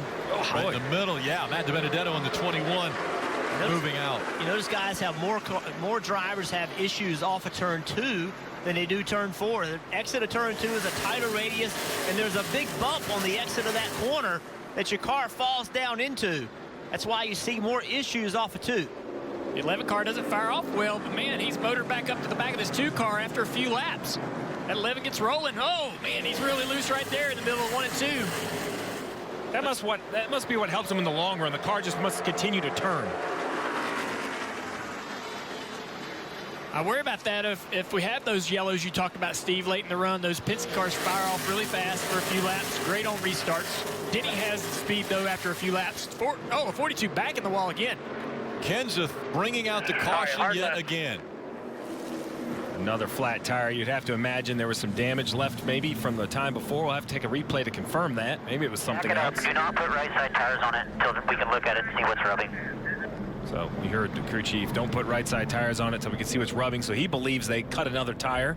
Something obviously making contact. Tires every 5 laps anyway. And Matt's going to change the opinion. Yeah. Which, listen, I understand. He's coming. Oh, you see the right front tire is flat, way up on the straightaway. So another shot into the. That's probably enough. Yeah, he's had enough today. So this is behind the wall. So Rick, this is what we were talking about with yellows. So now we have a group of cars that pitted a yellow ago, and now the leaders come. So guess what? All those cars that were just on pit road stay out. Gift package track position. Parker. All right, Brad Keselowski pits out of lead. He asked Jeremy Bones, are we in our window? And he said, yes, we have to come down. We can make it from here. 4 tires on the 2-car full fuel, Marty. William Byron said the car just gets better and better the longer we run, and better throughout the day. So 4 fresh Goodyear tires here for him. He came in running 3rd. Denny Hamlin, you see the adjustment right there. Car's been a little bit too tight through the center for him, and as he calls it, on the extremities as well. But Denny Hamlin very good on the long run. And I believe the 22. No tires there, Rick. They win the race off pit road. 16 spots.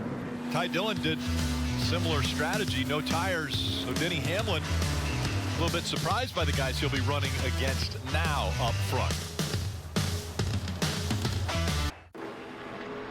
Let's take a quick look at today's Ram trucks built to serve. Got to be aggressive on these restarts today. This is an opportunity to take all the positions you can get early. And that last caution right outside the fuel window. Jeff, can you stretch your fuel tank? And can anyone beat the 2 and 11? I think they can. Some drivers that lost their track position have now got them back. Christopher Bell, Harvick, Logano. Saw guys blowing up lug nuts for another restart. Crowd applauding as they come back for the restart. Ricky Stenhouse Jr. in that 47, a part of the front row. Can he hang on to the position? Here comes Ryan Blaney.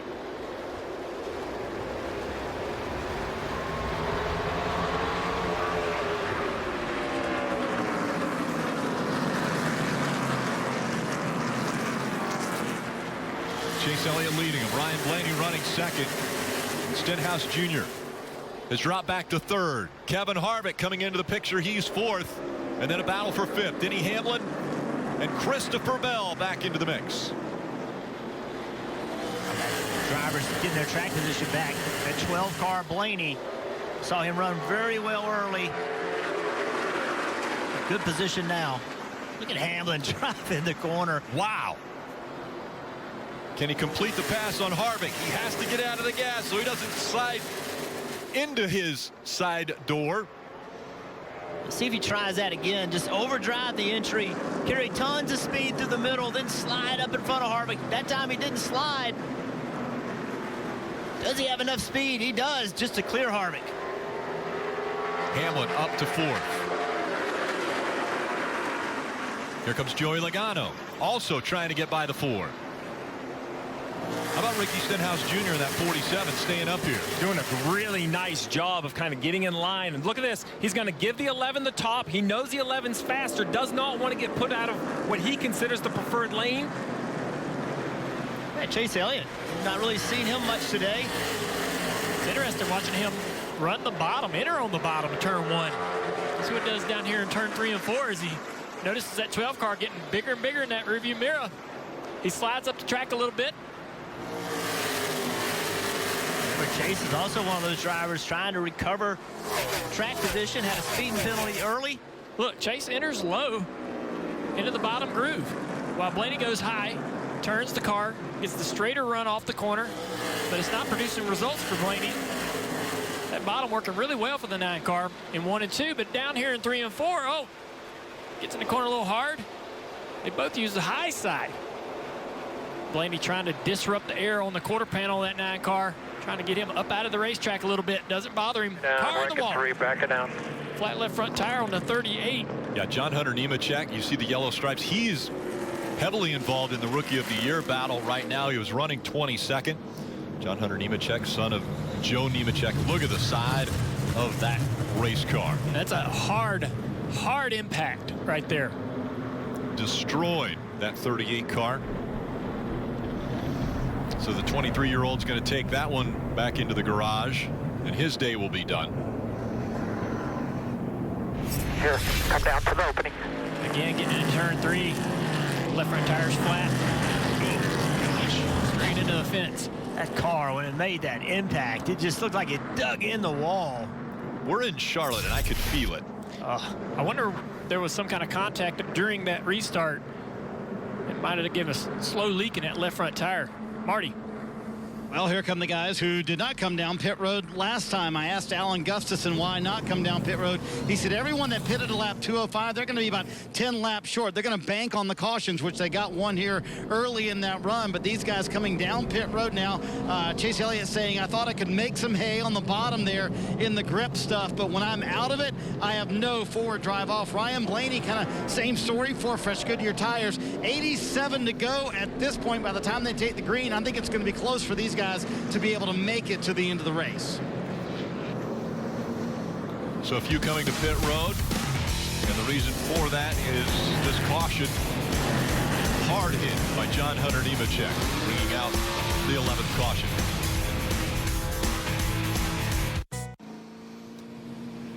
Tonight after the race, the NHL Stanley Cup qualifiers will continue on NBCSN. Coming up, the defending champion, St. Louis Blues, will face the Colorado Avalanche.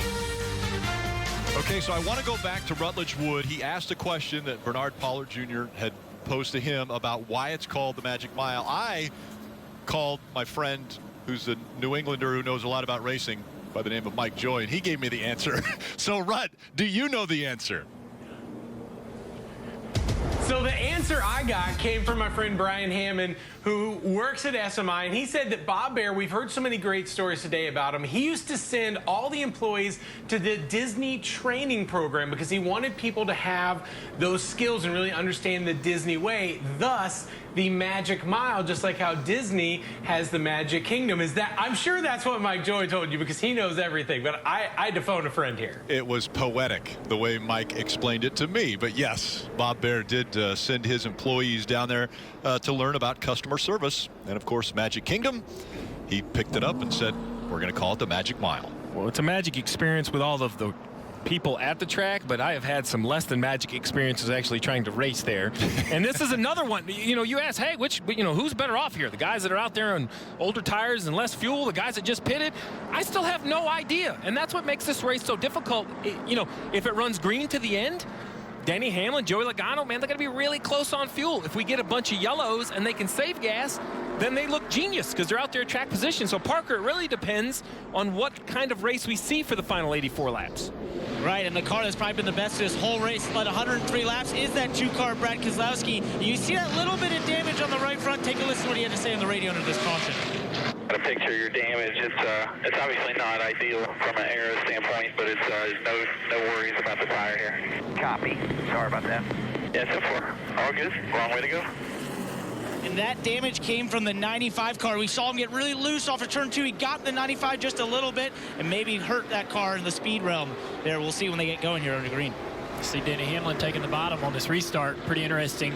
Tells me that maybe the traction compound is worn away at the top groove of 1 and 2, and that bottom is the place to be for the restarts going forward. And if I'm the driver with a little bit of damage at a place like New Hampshire, I'm just wanting the crew chief to say, it's good, man. Like, I don't need to hear any negative at all.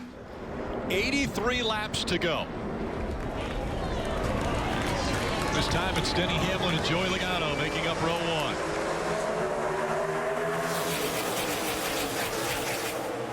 1. Great launch for Keselowski. Back there in the 2. Here comes Martin Truex Jr. in the 19 as well. Logano trying to battle back on the outside. How about Jimmy Johnson in the 48? Working up to the inside for the 4th position. Jimmy Johnson can clear the 19. Has to roll the center really well. Go to the throttle now. Use that exit, but not going to be able to do it. Truex takes that spot.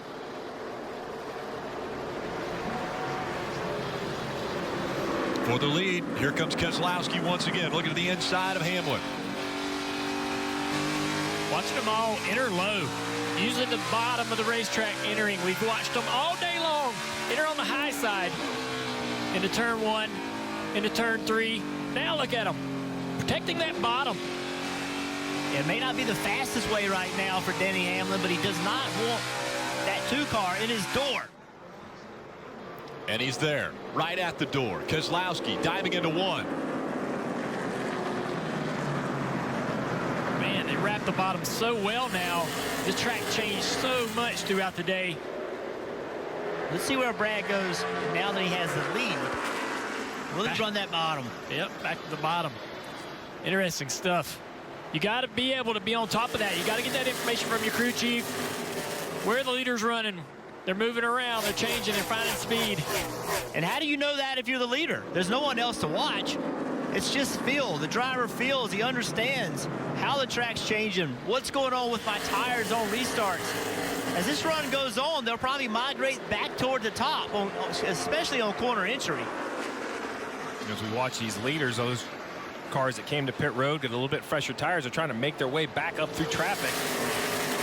Chase Elliott, Jones gained a little bit of time, but these guys, you see how much farther hard. There's Chase Elliott right there, that white and blue Napa car on the outside of Ryan Preece in the 37. Having a quiet day, Ryan Preece, but I think, as you said, just feel good about a quiet day. The 9 goes up the hill to that 3rd lane, trying to get a run off the banking, trying to get to the outside of the 20. He's able to do it. Now will he try to cross over? No, he'll go to the outside of his teammate in the 88. Just want to let you know that John Hunter Nemechek, Matt Kenseth, both were evaluated and released from the infield care center. And now we go to Parker. I'm sorry, Marty. Hey, Rick, it's been an absolute dogfight back here in the back half of the top 10. Kurt Busch right now sitting in the 10th position, saying he's struggling to complete the corner at the 5/8 mark, and then that makes him lose all of his momentum on exit. Of course, was his comment after that. Steve, I'm sure as a crew chief, you've heard that a ton of times here at New Hampshire. You struggle in the middle, that affects the exit at this racetrack. I know it sounds silly, but all of these cars, I think, are fighting the same things. We see Denny Hamlin, as you've pointed out all day, Jeff, as the tires age, his car gets better, runs the 2 back down. Most of these drivers fight the same handling characteristics. Some are just faster while doing it. Remember a year ago, Denny Hamlin tried the outside to get by Kevin Harvick for the win here. It didn't work out for him. Now, the real estate on the bottom of the racetrack, very, very coveted by every driver. So will somebody have to go to the outside again to win this race? Well, look at what they've done. We said it. Junior pointed out how on the restarts they were all running the bottom, but now they're entering on the 2nd and the 3rd lane and then turning down the corner, getting that grip on corner exit. Just a change, and it's more the car and the tires than it is the track. Just changing and losing grip. Top is for the lead, bottom is for 3rd. Martin Truex Jr. has that 3rd spot. Joey Logano, and now here we see Matt DiBenedetto coming into the picture. Look at Hamlin, how he's trying to work that outside on corner exit. Hasn't been there yet today. He's trying to make it work. He ran Brad down. Looks like Brad changed his line quite a bit. Put a little distance between him and 11, but I think Denny might drive back up to him. Quick through the center of the corner there for Hamlin.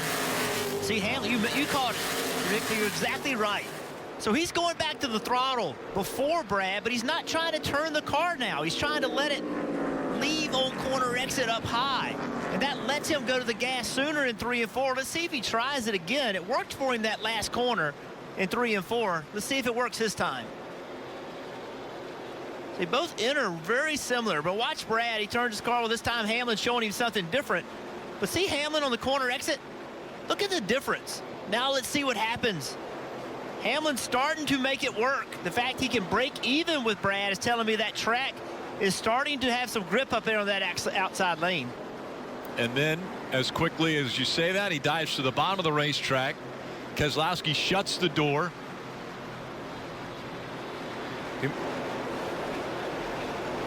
It's been an incredible day between the 11 and the 2.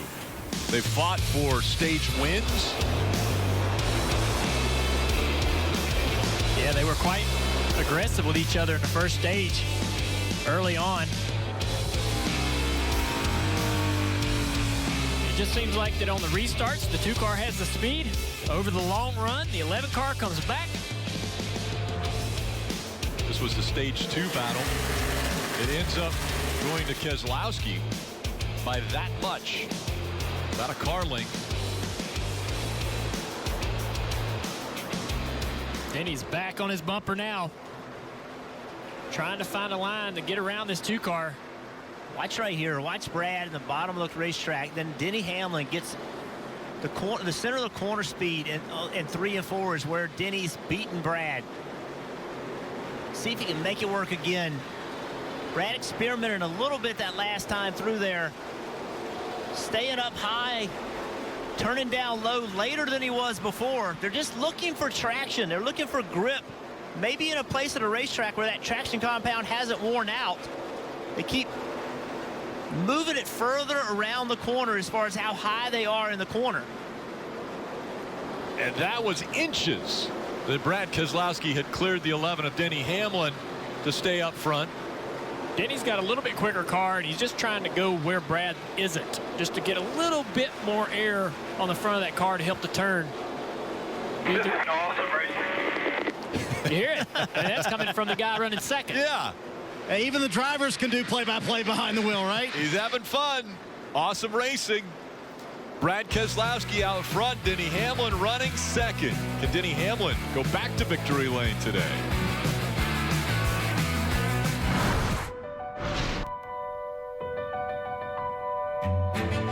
Reliability is everything. So if your network's down, you're down. Verizon knows your customers need to reach you seamlessly. Your team needs to work from different places, across many devices. Plus, you want the security trusted by some of the largest companies in the world. And that's why you trust us, the most reliable network in America.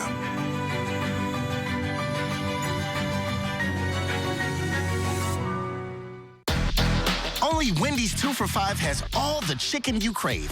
You can choose from the spicy or homestyle chicken sandwich, crispy or spicy 10-piece nuggets. But let's be real, you're gonna get those 20 spicy nugs for $5. Only at Wendy's.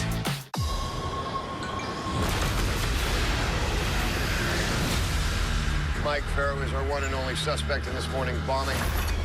He is currently at large and armed. I am not going back to prison again for something I didn't do. Innocent men don't run. I've been framed.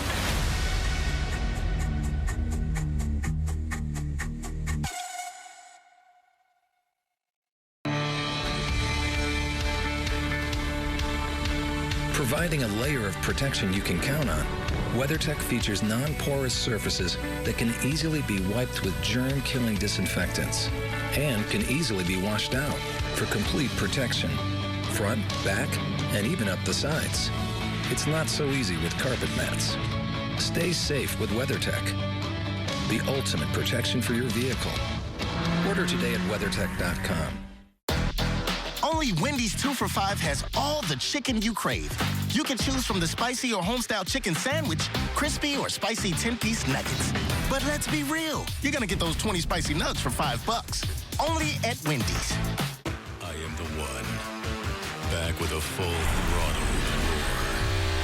I am the intersection of chaos, karma, love, legacy, family, and flag. I am the place where we can be as one, united from the four corners of our beloved sport. Back with one thunderous return. I am ready for you, if you are ready for me. I am NASCAR. Brad Keselowski, who here at the Magic Mile has won only once before. It was back in 2014. Now leading the field with Denny Hamlin in chase, about 0.8 of a second back.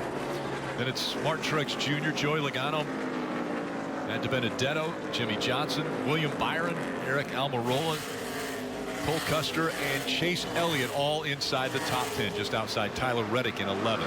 Marty. You know, Rick, here last year, Matt DiBenedetto finished 5th in that 95 car. And when I talked to him this morning, he said, I have confidence we can do at least the same today. Right now, doing everything he needs. And he told me, listen, we need a clean race, a race where we execute and finish. that's what they're doing so far with 62 to go, running 5th, Parker. And in 6th place is Jimmy Johnson, 7-time. Remember, he started 20th for the 3rd time in a row. They're not very happy with the random draw there. Then drove through the field, got to the top 10, spun out, and has driven all the way back up to 6th. A very strong 48 car underneath Jimmy Johnson. And this team has told me right now with the speed we're showing, we are still focused on winning a race because that fixes everything, Marty. William Byron doing everything he wanted to do coming into the race today, Parker. Running in 7th right now, but only gaining 10 points above the cut line as it sits right now. The one thing he told me, we cannot afford another Texas, a race where they got in a wreck. They lost a ton of points. What he said we need, solid top 10s right now in 7th, Parker. And 11th, Tyler Reddick has been incredible this season. He has shown great speed inside the A car and getting so close to maybe even winning a race at Texas where his teammate Austin Dillon won a race and got them in the playoffs. So I asked his crew chief, Randall Burnett, what's your expectation of the playoffs? Is this just really cool how close you are being 10 points out coming into this race? He said, no, we expect to make the playoffs because RCR has shown the speed and we deserve to get this A car into the playoffs. Pretty big words for this young team. Yes, that is a big, bold statement.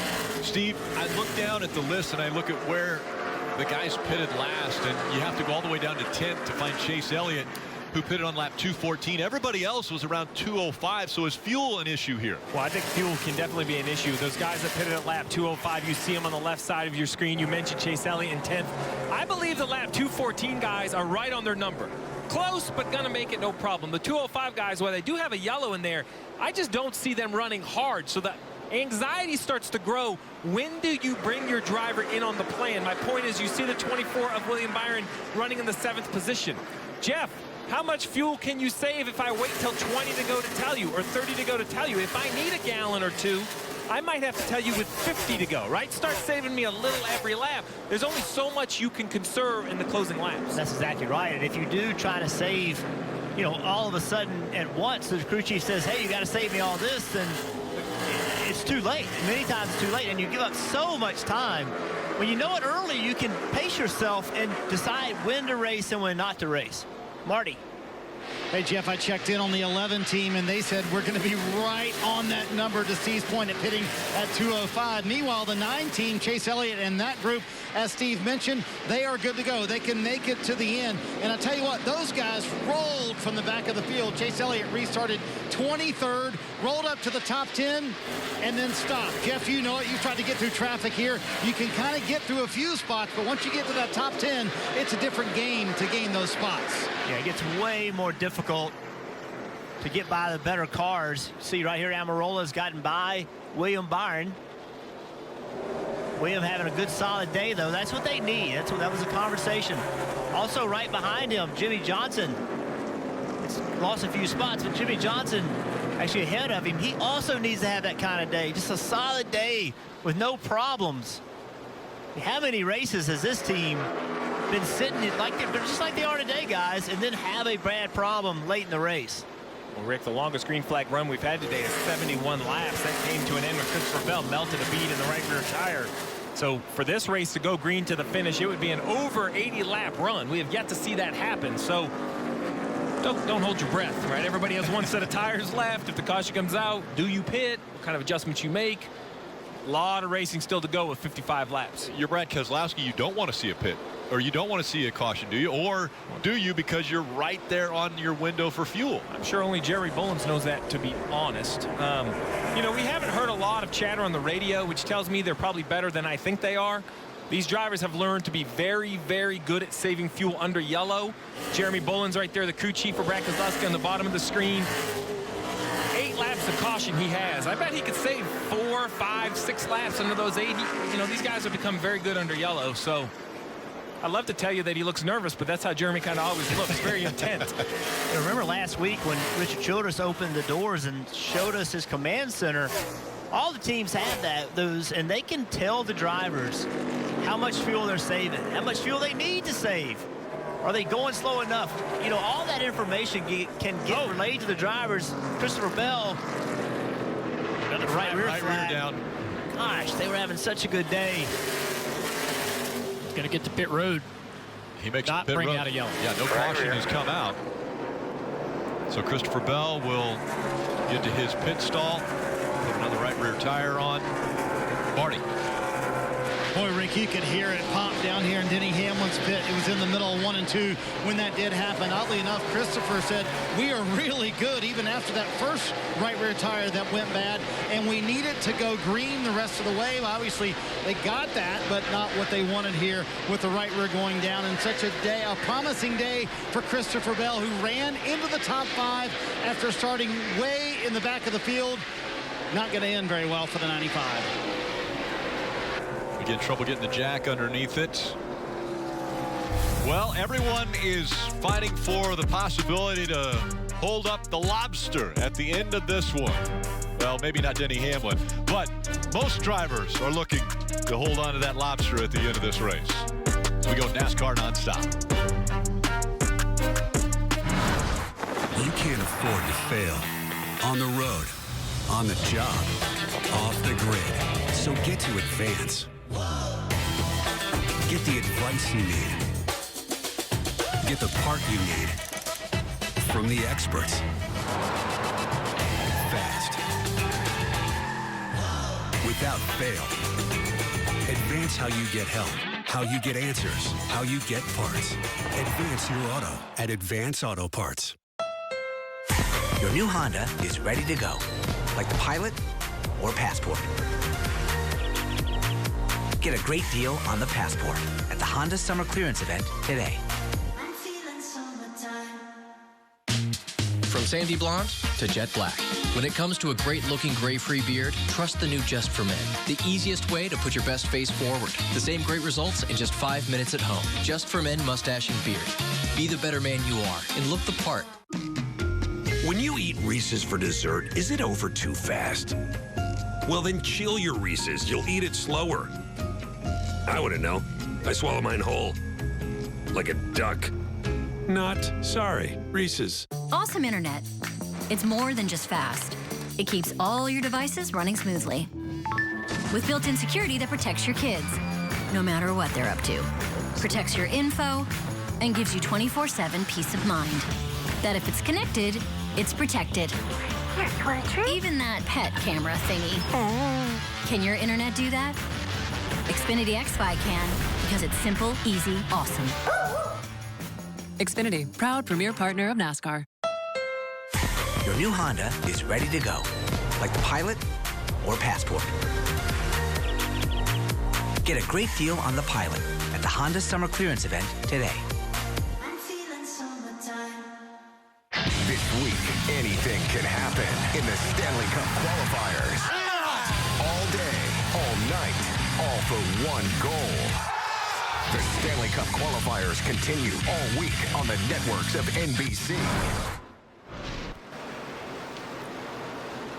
Again, welcome back to New Hampshire Motor Speedway.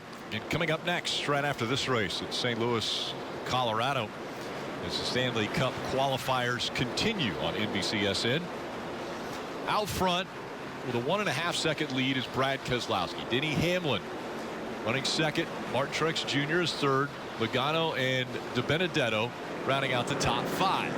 Now with 45 laps to go, are they already starting to think fuel conservation to get to the end, at least with Brad Keselowski and Denny Hamlin? Let's find out. Maybe Parker has a little more on that. Well, Martin Truex back in third place. Should be good on fuel as well inside that 19 car. Remember, he was all the way up into the top 3, then had that uncontrolled tire violation on pit road. They went all the way to the back. He's had to drive his way all the way back to the field to be here in third. And he's just struggled outside the PJ1 all day. Every time he goes in that gray area in that middle lane that doesn't have it, he just says he loses the rear of the car, can't quite hook it up, so he's been preferring to run in that PJ1 all day. Also, back in 8th, a great run for Cole Custer, who I talked to his crew chief, Mike Shiplett, and I said, you know, where have you gotten better over this season? He said, it's in Cole learning to drive these cars compared to the Xfinity cars. He said he's had to change his driving style at so many places from what he do in the Xfinity car. That just takes time, and when you don't have practice, it's really hard for him to know exactly what he's doing differently until he gets that time to go back and look. But he did say that win in Kentucky, although it maybe didn't prove that they can win every week, it showed them the way in terms of the setup of the cars, what he wanted in it, and proved that he could figure out what he wanted inside these race cars, and that's why they're running better with a great run here at New Hampshire, guys. He didn't fall into that win either. He took that win. He did. Kentucky. He took that win. I actually had him on my podcast this week, Letard on Location, and asked him how much of a relief that win was, and it was obvious to him. You know, his father is an executive at Haas in their racing and in their CNC operation. So I think there was a lot of question marks of what, you know, why was this kid being promoted through? Now, I never questioned it because his resume inside of a race car was impressive. But winning at NASCAR's top level, he said, was just a moment that he said, you know what? I belong here. I can compete with these guys. He still knows he has a lot to learn, but as you mentioned, Rick, he went up and took that win away from some champions. Marty. Steve, I'll tell you what, a lot of people here on pit road are noticing that 4-car. He has been rolling. Kevin Harvick has consistently, for the last 6-7 laps, been the fastest car on the racetrack. Remember, they were all the way back in 24th after pitting on lap 214. He is up to 8th, just passing his teammate Cole Custer. They are moving through the field with those 4 fresh Goodyear tires, but the field a little strung out right now. He's 11.6 seconds back, but if they can get some track position here, they can move up. Meanwhile, Denny Hamlin a little bit further up, obviously in the 2nd position. Time for our Toyota driver update on Denny Hamlin. And I asked Chris Gabehart a moment ago, are you good on fuel? No doubt. He said, we're good. We can go all the way. And then on the radio, he asked Denny this question. Think about what you need for a short run. Short run, probably to turn center and have good grip off. Good luck. Yeah, tempo all on 11. Second pit stop. We'll do our best. That's what all crew chiefs hear from their drivers. You mentioned it earlier, Steve, but I love the leadership from Chris Gabehart on top of the pit box, thinking ahead for his driver, causing him to think ahead. Hey, it may not happen, it may happen, but be ready to tell me what you need on a short run if that comes to fruition for later in the race. I love that on top of the pit box, right? It's confidence that his driver can still do his business out here without distracting him, but knowing he needs that information to make adjustments. And it's obvious with the year they're having him. And look at the numbers for Chris Gabehart. 52 starts, 11 wins. That is an impressive winning percentage. 2-time Daytona 500 champ. You know, this is a guy that just has a lot of confidence. Every time you talk to him, he doesn't make excuses. He'll tell you where they need to get better. We talked to Denny about that, and that confidence, I think, breeds in Denny. He just hears that direction on top of the pit box. Another perfect example with just being a matter of fact, what do you need if we get a short run? He knows with 38 laps to go, anything can happen. Remember, Denny Hamlin went winless in 2018. They got together 11 wins, and there's been no driver crew chief and since the time they got together that have had more wins. That has been much like Rodney Childress and Kevin Harvick, in my opinion. That has been really, really successful. 11, and I can think of 12, 13, 14, a blown tire at Indy, a mistake at Bristol. I mean, there's a couple that got away this year. And right now, Denny Hamlin running second. Brad Keselowski. You see the battle for 6th on the right-hand side of your screen now in the middle. Eric Almirola moves up the racetrack just a bit there, catches the car, and that allows Jimmy Johnson to close the gap. And Eric just took that spot away. He would actually be racing up inside the top 5, but got high out of the groove on the restart before this, and has had to work his way back through this top 10. Jimmy not laying over too easy, trying to roll that bottom and get to the inside. Jimmy missing a little bit of the front bumper on that right front of that 48 car. More damage from earlier today. I go back to, guys, remember when Kevin Harvick, right before his green flag pit stops, just how far off the pace he was. Jeff, I say that because that's the longest we have seen any single car run on a set of tires, and it fell off a cliff for Kevin Harvick. So I know he's a long ways back, but I asked myself with 35 laps to go, who is right on that edge of burning these tires off? I mean, if you abuse your tires, they may lose big chunks of time in these closing laps. We just seen so many tire problems today with, you know, right fronts, left fronts, right rears. I don't know how, you know, we can go all the way to the end of this race without another tire issue on a car. Yeah, presumably everybody's pushing the hardest, right? I mean, they're not laying back now. Yeah, it seems like melted beads, meaning the wheels, the brakes have gotten so hot they've actually melted the beads on the tires. Well, guess when that happens? On long runs. And guess what we're in the middle of? A long run. All right, 34 to go in the race. Let's bring Rutledge back in. How's it been from home, Rutledge?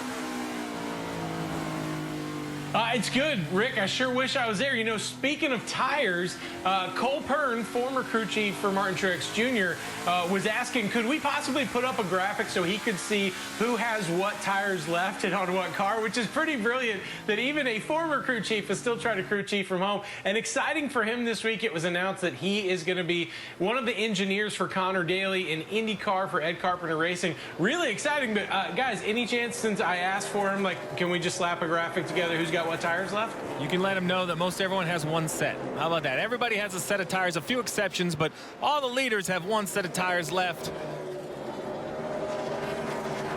Okay, there you go, Cole Pern. That's the graphic. That's as good as I could do. Your question has been answered. Keselowski has a 2.3-second lead over Denny Hamlin. Can he go on and get his third win of the season and potentially a second? Lobster from New Hampshire. We go NASCAR nonstop. Here we have another burst pipe in Denmark. If you look close... Jamie, are there any interesting photos from your trip? Ouch. Okay. Boring. Boring. You don't need to see that. Oh, here we go. Can you believe my client Stieg had never heard of a home and auto bundle or the renter's good bundle? Wait, you're a lawyer? Only licensed in Stockholm. What is happening? Anyway. Game show, Kumite, Cinderella story. You know karate? No, Alan. I practice Muay Thai. Completely different skill set. From sandy blonde to jet black. When it comes to a great-looking gray-free beard, trust the new Just for Men. The easiest way to put your best face forward. The same great results in just 5 minutes at home. Just for Men mustache and beard. Be the better man you are and look the part. The way things are changing is personal. And while everyone's financial needs are different, we're working to help with each one. So your small business stays open, your community thrives, and you're ready for what's next. Because we've always done what's right. So whether you're out with a friend, thinking about your business, or spending lots and lots and lots and lots and lots of time with the kids, we're here. It's how we're making a difference, now and for the future. PNC Bank. If you love peanut butter most, this cup has your name on it. If you love chocolate most, this cup has your name on it. Not literally. That'd be a logistical nightmare, especially if we used last names. Then we'd have to do both sides. Reese's lovers, yeah, they're back.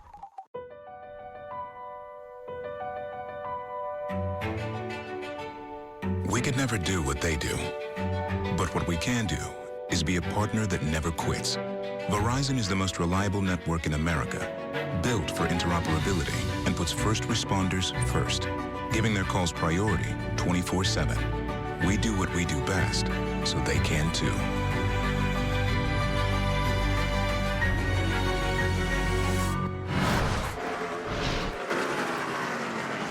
"27 laps to go from the Magic Mile as we see Jimmy Johnson and Kevin Harvick continuing to fight for position. That is the 7th spot that those two are battling for. Just behind him is Cole Custer in the 41. So right now Stewart-Haas Racing has a couple guys in the top 10 with Almirola and Harvick, as well as Custer in the 9th position. But up front it is the blue oval of Brad Keselowski, and he has a 2.4-second lead over Denny Hamlin, now 2.5 seconds. Those are the 2 stage winners. Keselowski won stage 2, Denny Hamlin won stage 1, and a pretty long run here. Steve, we had talked about the longest green flag run of the day was 71 laps. We've gone 57 already with 26 still to go. Yeah, I just don't think it's going to run green. There's nothing that I've seen today between tire life and patience and beat up race cars with fenders pushed in that we're going to get the last 25 under green. I did have a question about fuel, but watching everyone's pace, I don't see any cat and mouse games. The 2 of Brad Keselowski has driven out to an almost 3-second lead. He doesn't seem to be giving any fuel up. That tells me that those guys are good on fuel. If not, you would start to see some fuel conserving. I haven't seen it yet. Parker. Well, Steve, Brad might agree with you on the idea that a yellow could possibly come out, and he's always thinking ahead, as you should when you're in the lead. Take a listen to this. I'm not sure really what to ask for if there's a yellow here. A little bit of takeoff speed maybe, but not much. Then how many laps are left? The yellow comes out. Vinny's losing a lot of drive the last 2 laps. And that's the thing, when you have a car as good as he had, led 160 laps so far in this race, it's so hard to know what can you do to make it better. Jerry Bullins responded by saying, I'll just let's pump up the air pressures a little bit, Marty. You heard Coleman Presley, the spotter for Brad Keselowski there, say that Denny Hamlin has lost a lot of drive, and that is indeed the case. They can just not go, and they have been terrific on the long runs today, but it's not paying off on the last run of the day. In fact, he just complained about the car a moment ago. Chris Gabehart, his crew chief, said, just keep driving that bucket of junk for now. Maybe we'll get a caution. You know, that's what Chris Gabehart is doing right there, is he's telling his driver, look, I know that's what you got. I'm sorry. You know what I mean? Instead of pushing a driver to try to get more out of his car than is there, crew chief just says, look, you know, by calling it a bucket of junk or whatever, is giving a little bit of feeling to Hamlin that I'm with you. We're in this together. Just get the best you can with it. 20 cars currently on the lead lap. This has been a long green flag run. 3.4 seconds is the gap now between first and second.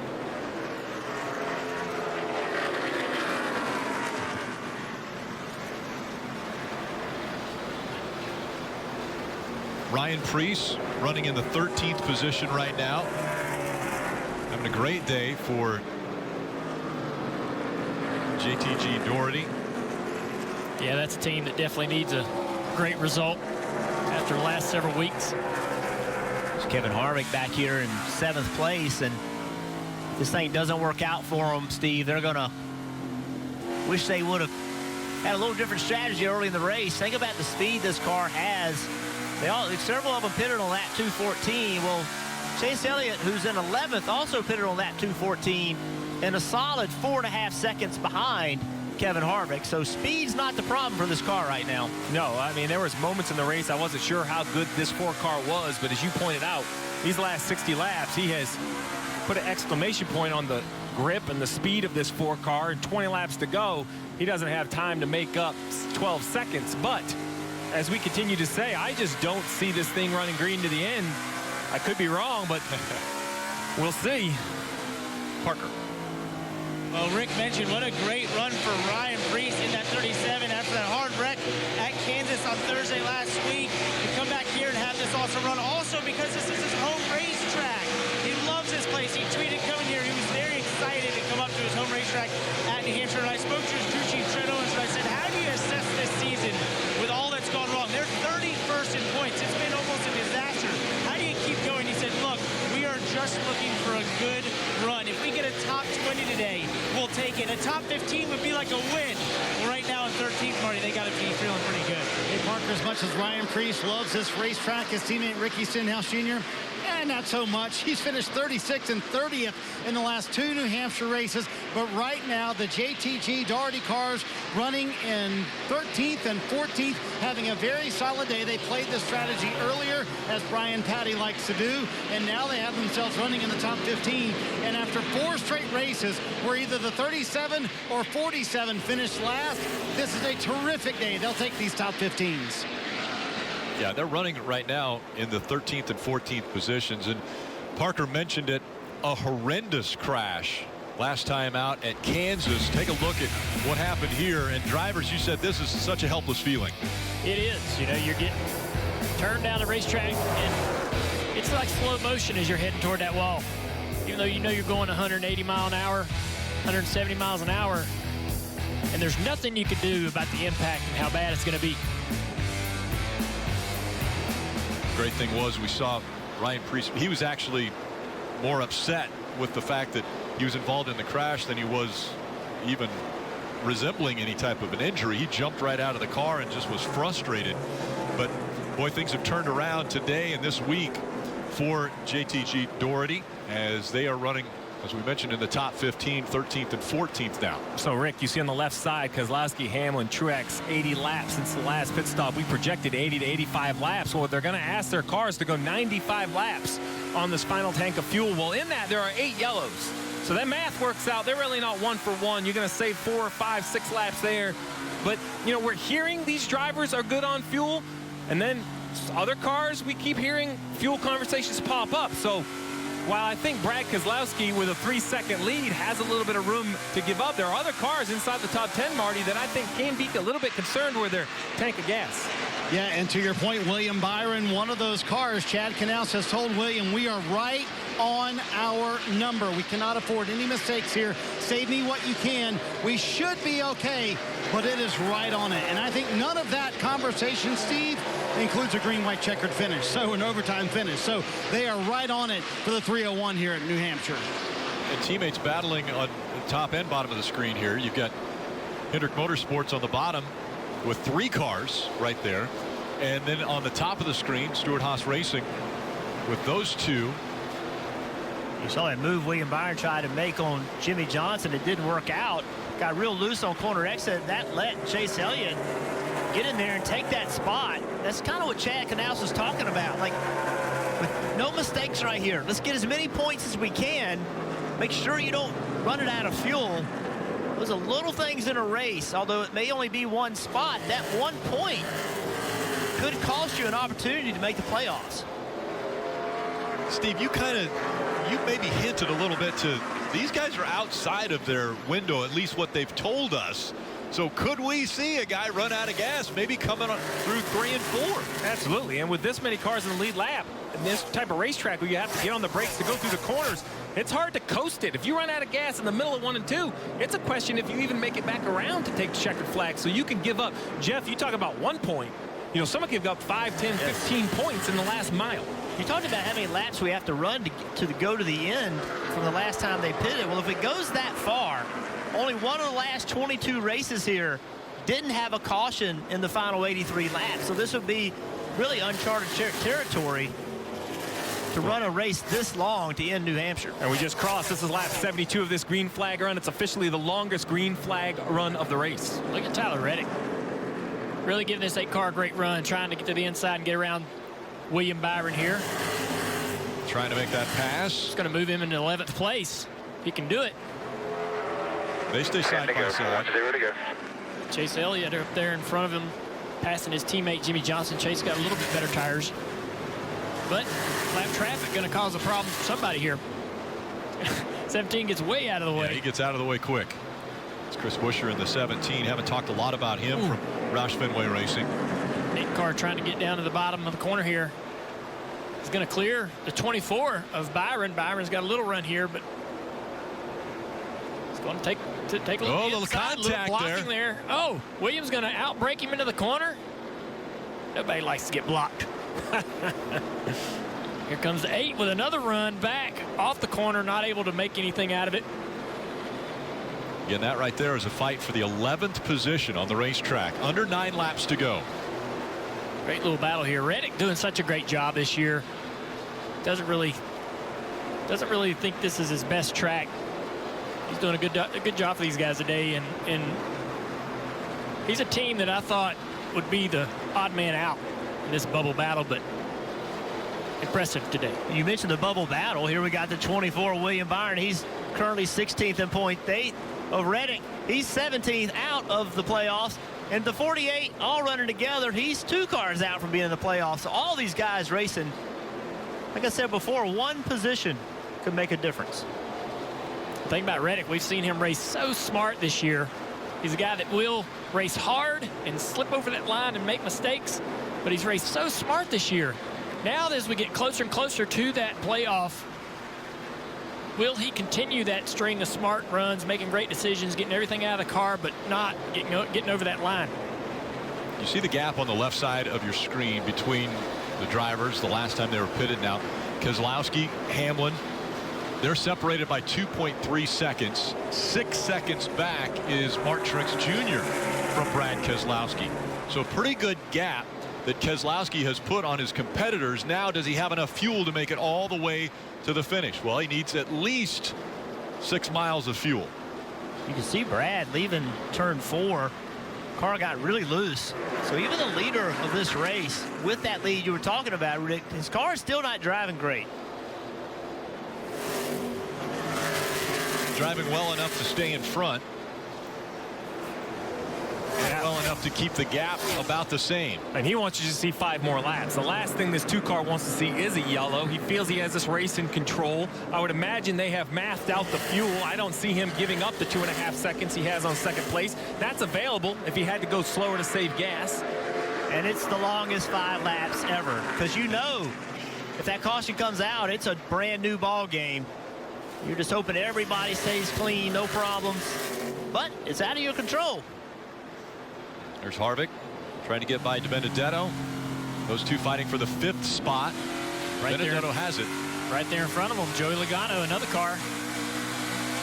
Up in 4th position. Under 4 laps to go.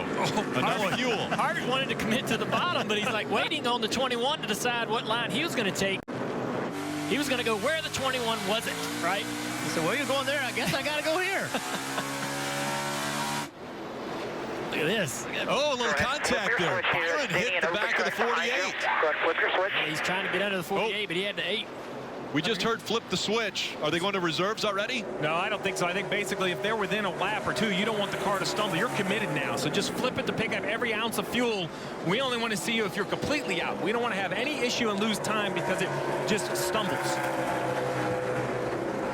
Tyler Reddick trying to get by Jimmy Johnson. And that's a top 10. If Tyler Reddick can do it. Clears him into the top 10. On the top of your screen, 2 laps to go for Keselowski. Jimmy Johnson not done fighting. Little crossover. Now William Byron behind him is going to try to go with Reddick, try to jump on the outside of Jimmy Johnson. And here's Ryan Preece trying to get up there for a top 10 opportunity. Now those 4 cars all fighting for that top 10 spot. Great racing today. Yeah. This track has been amazing. Brad Keselowski coming out of turn number 4. 1 lap to go. Presented by Credit One Bank. One more time around. Does he have enough fuel?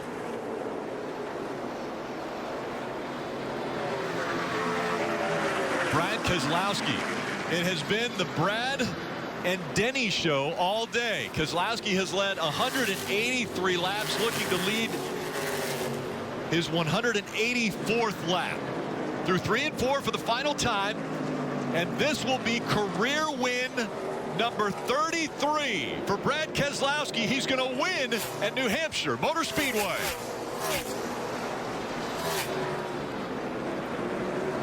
That's for Jeremy. Thank you. Sliding out of 4, Harvick. He was able to get by Matt DiBenedetto, but not able to get the 22. Here's the battle for 10th.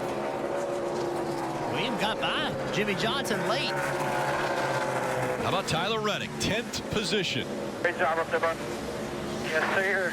That 33rd win for Brad Keselowski ties Fireball Roberts for 24th on the all-time wins list. I think anytime you can tie a guy by the name of Fireball, things are going well for you. 3rd win of the 2020 season. This checkered flag moment brought to you by Advance Auto Parts. A tradition that Brad Keselowski has done in his Cup career.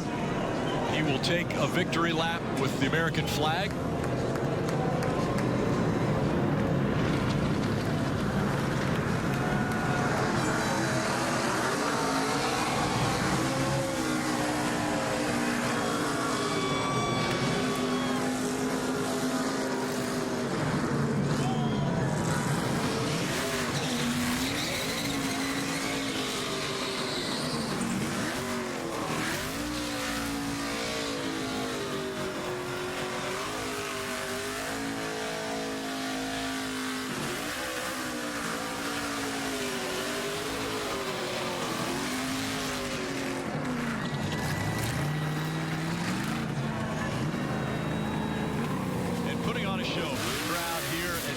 Motor Speedway. And what a show it was. You guys mentioned the great racing. I mean, Denny Hamlin, Brad Keselowski, Chase Elliott, Kevin Harvick, Blaney, all guys that were running up front fighting for position the whole race. Yeah, this track changed so much throughout the day. The line you needed to run was evolving. These guys had to search around and find that speed in their cars. A lot of crossover moves. And let's go now to Marty. Rick, when Brad Keselowski and Jeremy Bullins met for the first time in January, Jeremy told him on that day, I want to make it so that Team Penske has no choice but to sign you moving forward, obviously in a contract year now with 3 wins. And as Jeremy said, we made a big statement right there on the radio afterwards. And in front of the fans here at New Hampshire, Brad Keselowski going to get out and celebrate with the American flag.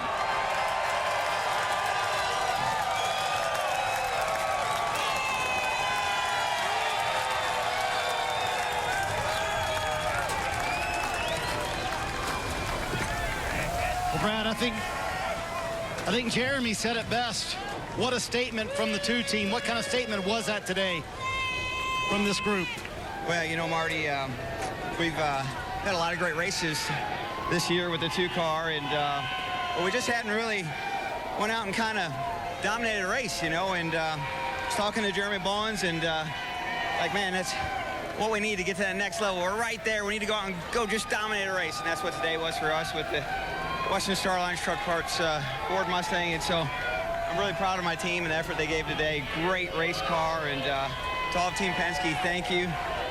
It's so great to be racing back in front of fans again. I mean, feels like forever, so welcome back, guys. They love it, Brad.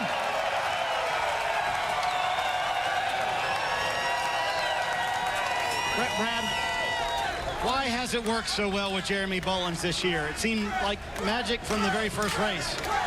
It's been good. You know, I've had a good career, and, you know, I probably needed a kick in the ass, and Jeremy and this whole team's been a kick in the butt for me to make me a little better and push me to find another level, and we're doing that so far, and I'm just really thankful. I'm in a great spot here, and hungry for more wins. So I think this is my 5th straight year with 3 wins, and but I don't want to stop here. I want us to keep going, and I know this team can do it, so I'm driven. And, you know, I just got to say, but there's so much going on in the world right now.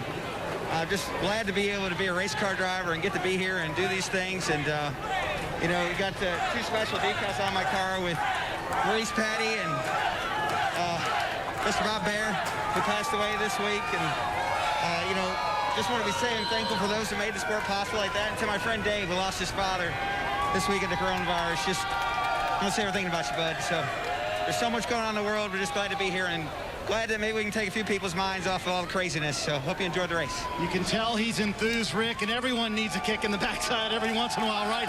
But I love the fans chanting, Brad, Brad, Brad, when he's out of the car. These fans here in New Hampshire loving every minute of it.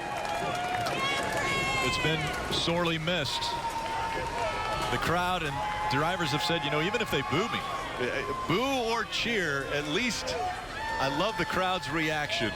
And Brad got the cheers there and the chants. So again, a reminder, Stanley Cup qualifiers, that's coming up next. St. Louis, Colorado, but more from New Hampshire Motor Speedway. The celebration beginning now for the 2 team, Brad Keselowski. We'll hear from some of the other drivers. Great runs today at New Hampshire Motor Speedway.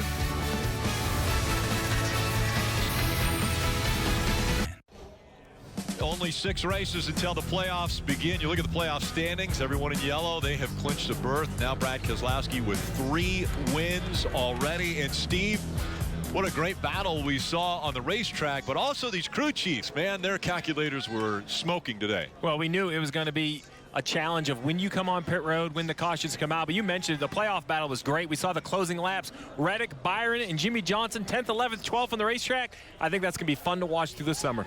All right, drivers, big fight out there on the racetrack. Well, not really throwing punches, but boy, it was roughing it up and people being aggressive. It was a fun race. You know, right off the start, we saw drivers banging into each other, pushing each other for position. And that continued throughout the day. The cars looked like they raced on Martinsville, and you know what? That's what we like to see. Fun race, a lot of action. We also saw Penske come back into the battle here. So far, it's been Denny Hamlin and Kevin Harvick, but now it looks like Penske might be that team that can take the fight to these guys as we get closer to the playoffs. Be interesting to see if that can continue to evolve as we move forward. Yeah, we wondered who the 3rd and 4th would be as a championship for. You think right now that Kevin Harvick and Denny Hamlin, they've got a lot of momentum. Could it be Brad Keselowski, who's thrown his name into the hat as one of the championship 4? He gets the win today. Again, his 33rd career win. And he is celebrating in victory lane here at New Hampshire Motor Speedway, where, again, the unique trophy at this racetrack, the Lobster. It's headed his way. And we are now headed to more hockey. We go to Kenny, Edzo, and Pierre.